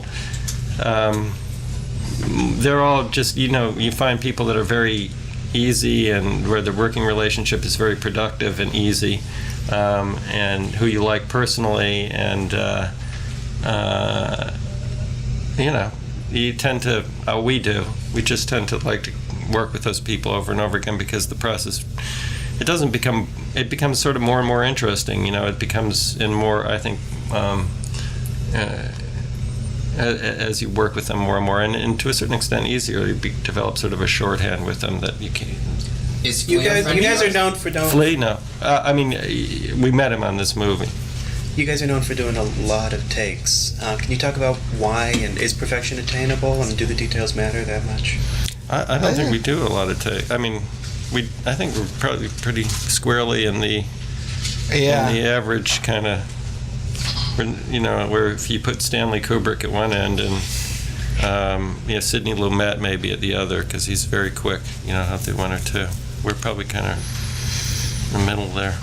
Well, the music in the film kind of roots the characters, especially Walter and the dude. When you're writing the characters, writing a script, you guys listen to music. I mean, do you have an idea of where they are musically? Well, we don't. How to influence picking the music for the film? Mm-hmm. Well, we don't actually listen to music while we're writing, or at least not music having any relevance to what we're doing. But we do, in the case of this movie, we did think about some of the music cues, and actually some of them are written into the script because, just as you say, it does sort of define who the characters are. So some of the music was things we'd sort of considered and brought to the movie, and then a great deal of it was supplied after the fact. We worked with a producer named T-Bone Burnett who brought a lot of the cues to the movie. How do you go about matching songs with scenes? Are there things in the scenes that kind of telegraph it? Well, in certain cases, as Ethan said, we sort of wrote the scenes knowing what music we wanted in a few cases, but the rest of the time, literally, we just, at the point where we're cutting the movie, we'd bring the scenes in on tape to T-Bone's, and we would try different things. He would have suggestions about what would work. Most of the time he was very close, actually, because he's got a really good sort of instinct for, I think, watching a scene and knowing what's going to sort of complement it.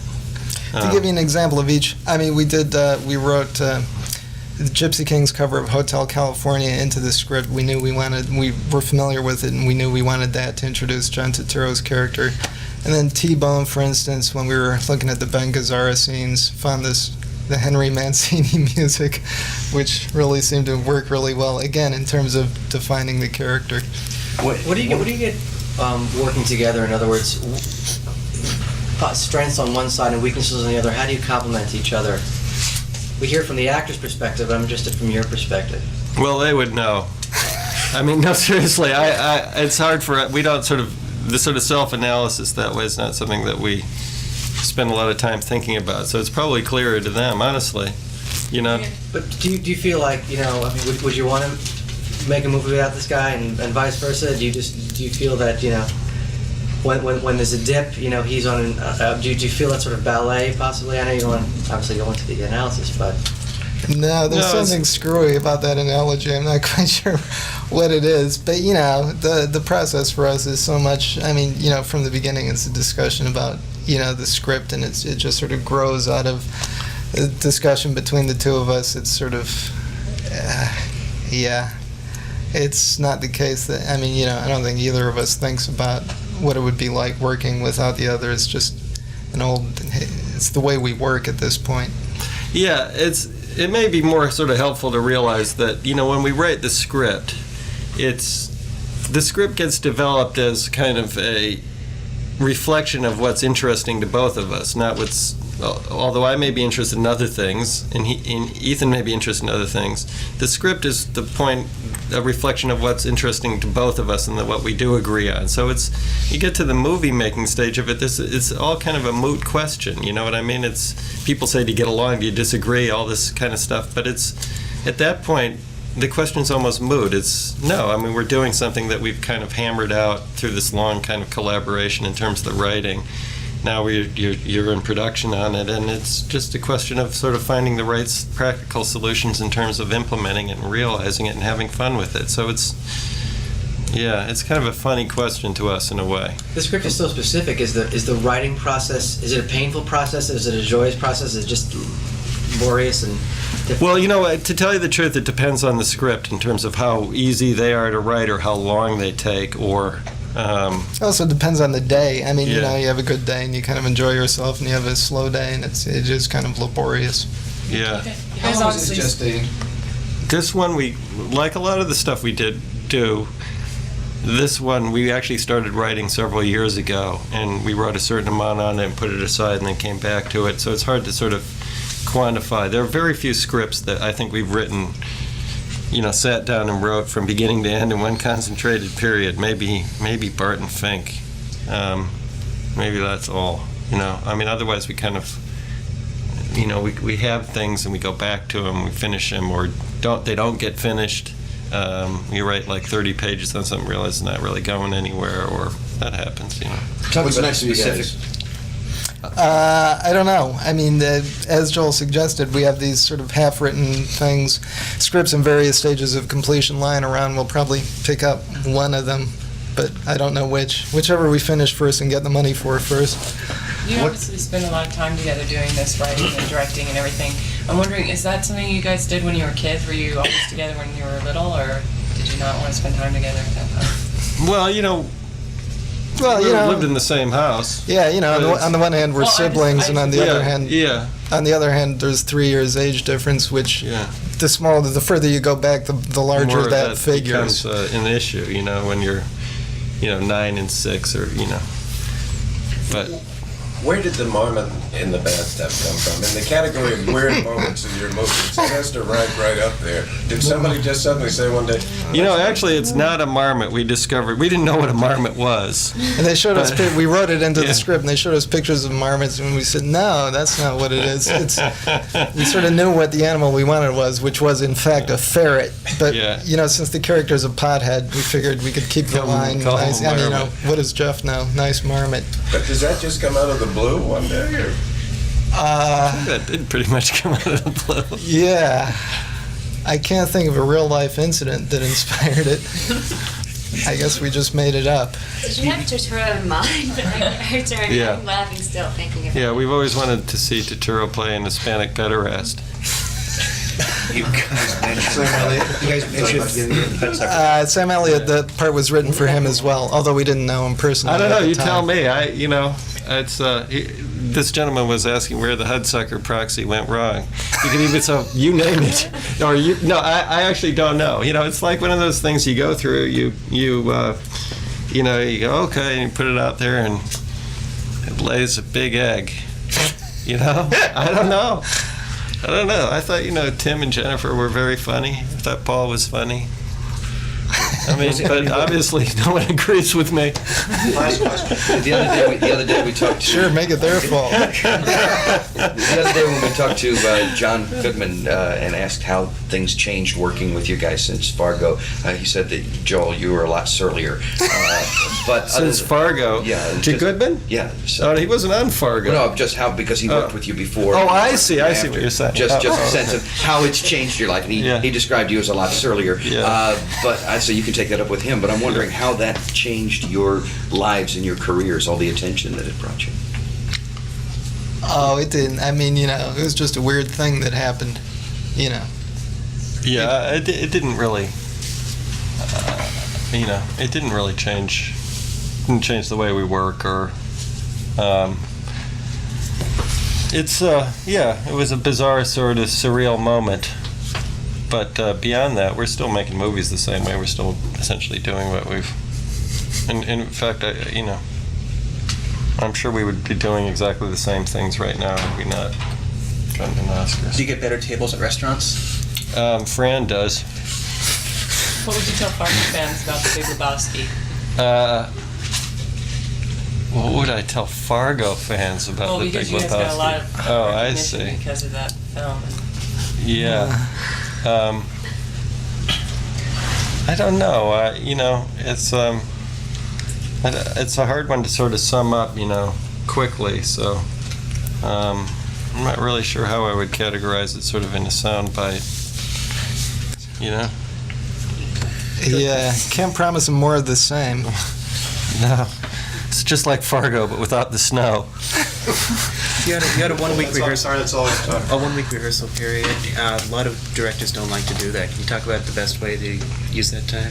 Geez, I think most directors would probably want that. It's just hard to do because of scheduling, Yeah, actors, just the nature of making movies, actors come and go in the course of the shoot, so it's hard to get them together just for practical purposes, all of the cast together for a week at the beginning of the shoot. It's, I think, but having the opportunity, I think most people would avail themselves of it. I've heard them say that they don't like the spontaneous moment to happen when the camera's not rolling. Oh. Well, that ain't us. I think to ask you about The Naked Man. What's The Naked Man? Oh, it's a thing I wrote with a friend, an old friend of ours, actually a storyboard artist who's worked with us, who went on and directed it. Thanks, guys.